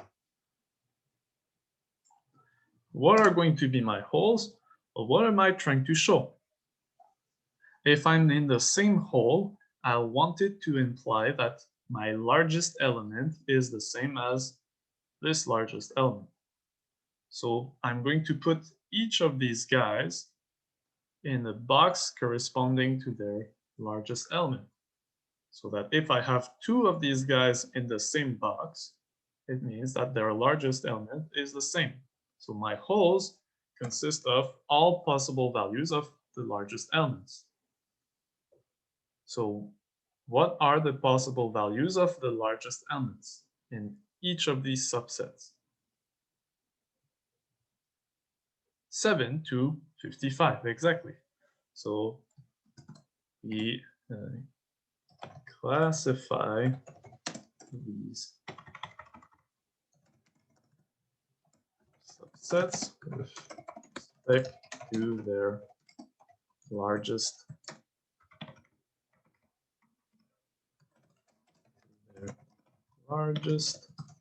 element.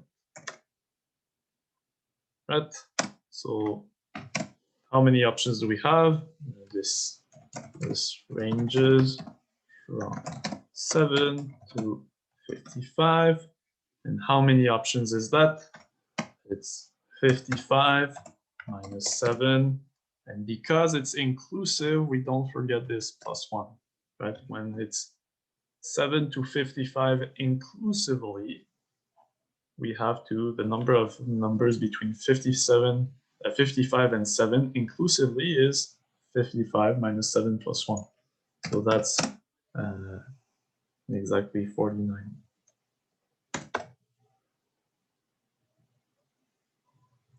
Right, so this +1 is because it's inclusive.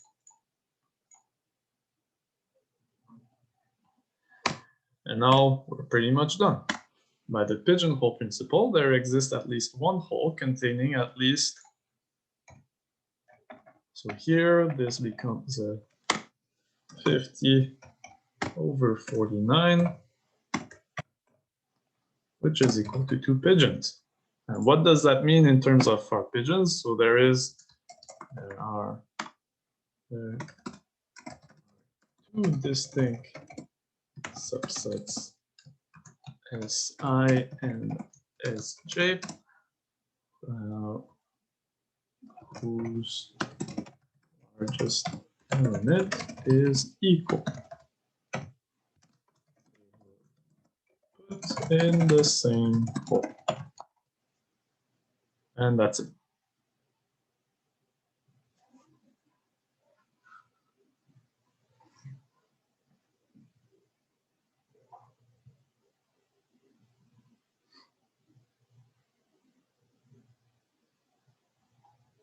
Are we good for this one?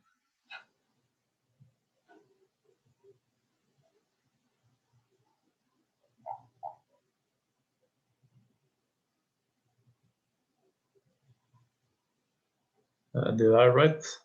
Yes, it's 55 minus 7, right? So the range, this ranges. So what is the range of the largest element? Well, the smallest, if I pick at least 7 elements from this guy, the smallest largest element that I can make is 7. The biggest one is 55. Right? Each of these guys have at least 7 numbers from there. So the smallest number that I could have, the largest, my smallest largest element that I can create is 7.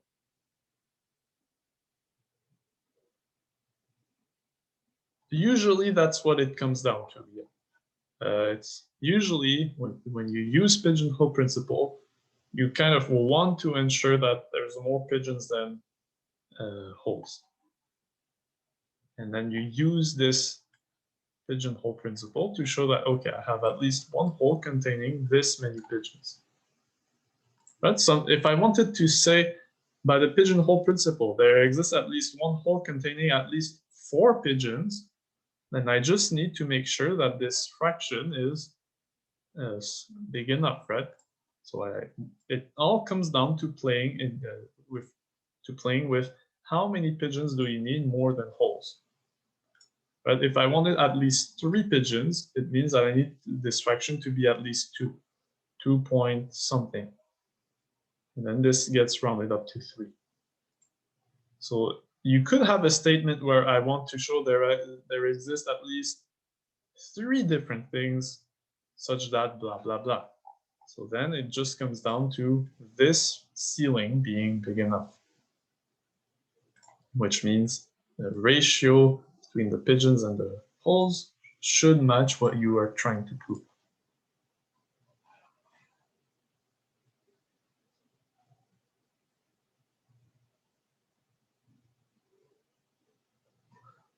Okay, so now let's move on to a different chapter. I think this is probably the longest one because it's counting. So for the other chapters, I think we'll go a bit faster. So I think this is one of the questions recommended by Professor Holden. So let's look at it. And I think it pretty much resembles a question from your assignment. So here, the difficulty lies in writing a proper solution to this, okay? So here, what are we going to use here? We're going to use induction. So how do you write a neat proof for induction? So depending on who marks you, the TA might care if you do it properly or might not care if you don't do it properly. But the point is you have to learn it how to do it properly, because if you continue in 3804 or 4804, you will probably have to use induction, and it might be much more harsher than we are in here. So you might as well get prepared. So in induction, there is a template that you have to follow. So let's look at that template. So here, the idea of using induction is we have to prove this equality for all n greater or equal to, yeah, I think so. 4804 does exist. And it's a good class to follow, to be honest. If you like algorithms, it's a very nice class to follow. Prove that for every integer n greater or equal to 0, this is true. I'm not sure what is the name. I don't know it by heart, but it's probably like Introduction to Algorithms or something like that.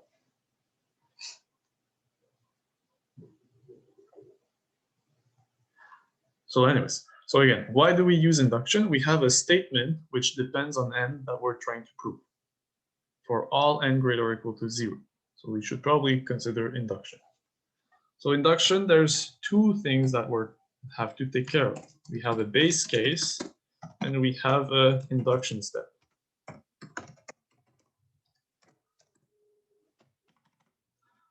So it might, so you write the base case first, usually, but what I'm going to do is do the induction step first, okay? And then, why am I doing it this way? So in practice, nothing is preventing you to look at the base case after the induction step. Nothing is preventing you to do that. But it's more kind of, it's kind of established in the literature that you should look at your base case first. But technically, there's no reason for that. So I'm going to start with the induction step first. And why am I going to do that? Because it's in the induction step that you figure out what your base case is, or if you need more base case. Okay? So we'll go back to the base case. You don't want to forget your base case. If you forget your base case or several base cases, that's a mistake. But we'll go back to it. So we'll figure out what we need in the base case from the induction step. So how do I write an induction hypothesis? And you need an induction hypothesis. So I think I already made an announcement where I kind of give a template. I'm just going to kind of repeat myself. So you want to make an hypothesis. So the principle of induction, in the induction step, you have all your integers lined up. And then you stop at 1 and you say, suppose that what I'm going to show, I want to show, is true for that integer. I need to show that what I want to show is true for the next integer. So there's this assumption that is made. So you need to say, let's suppose that, or assume that, blah, blah, blah. If you don't do that, you're not really following the induction template, right? The induction step is showing that an implication is true. So you assume the hypothesis and you show that the conclusion is true. So you need to assume the hypothesis. You need to make a hypothesis. Okay, so again, your induction step should start. I'm going to go back to the base case, okay? Just because in some situation, it's not clear what you need. Sometimes you need more than one base case. In this case, you don't, but in some questions you might. Okay, so we'll figure it out. So you should always start your induction step with a hypothesis. You should say, suppose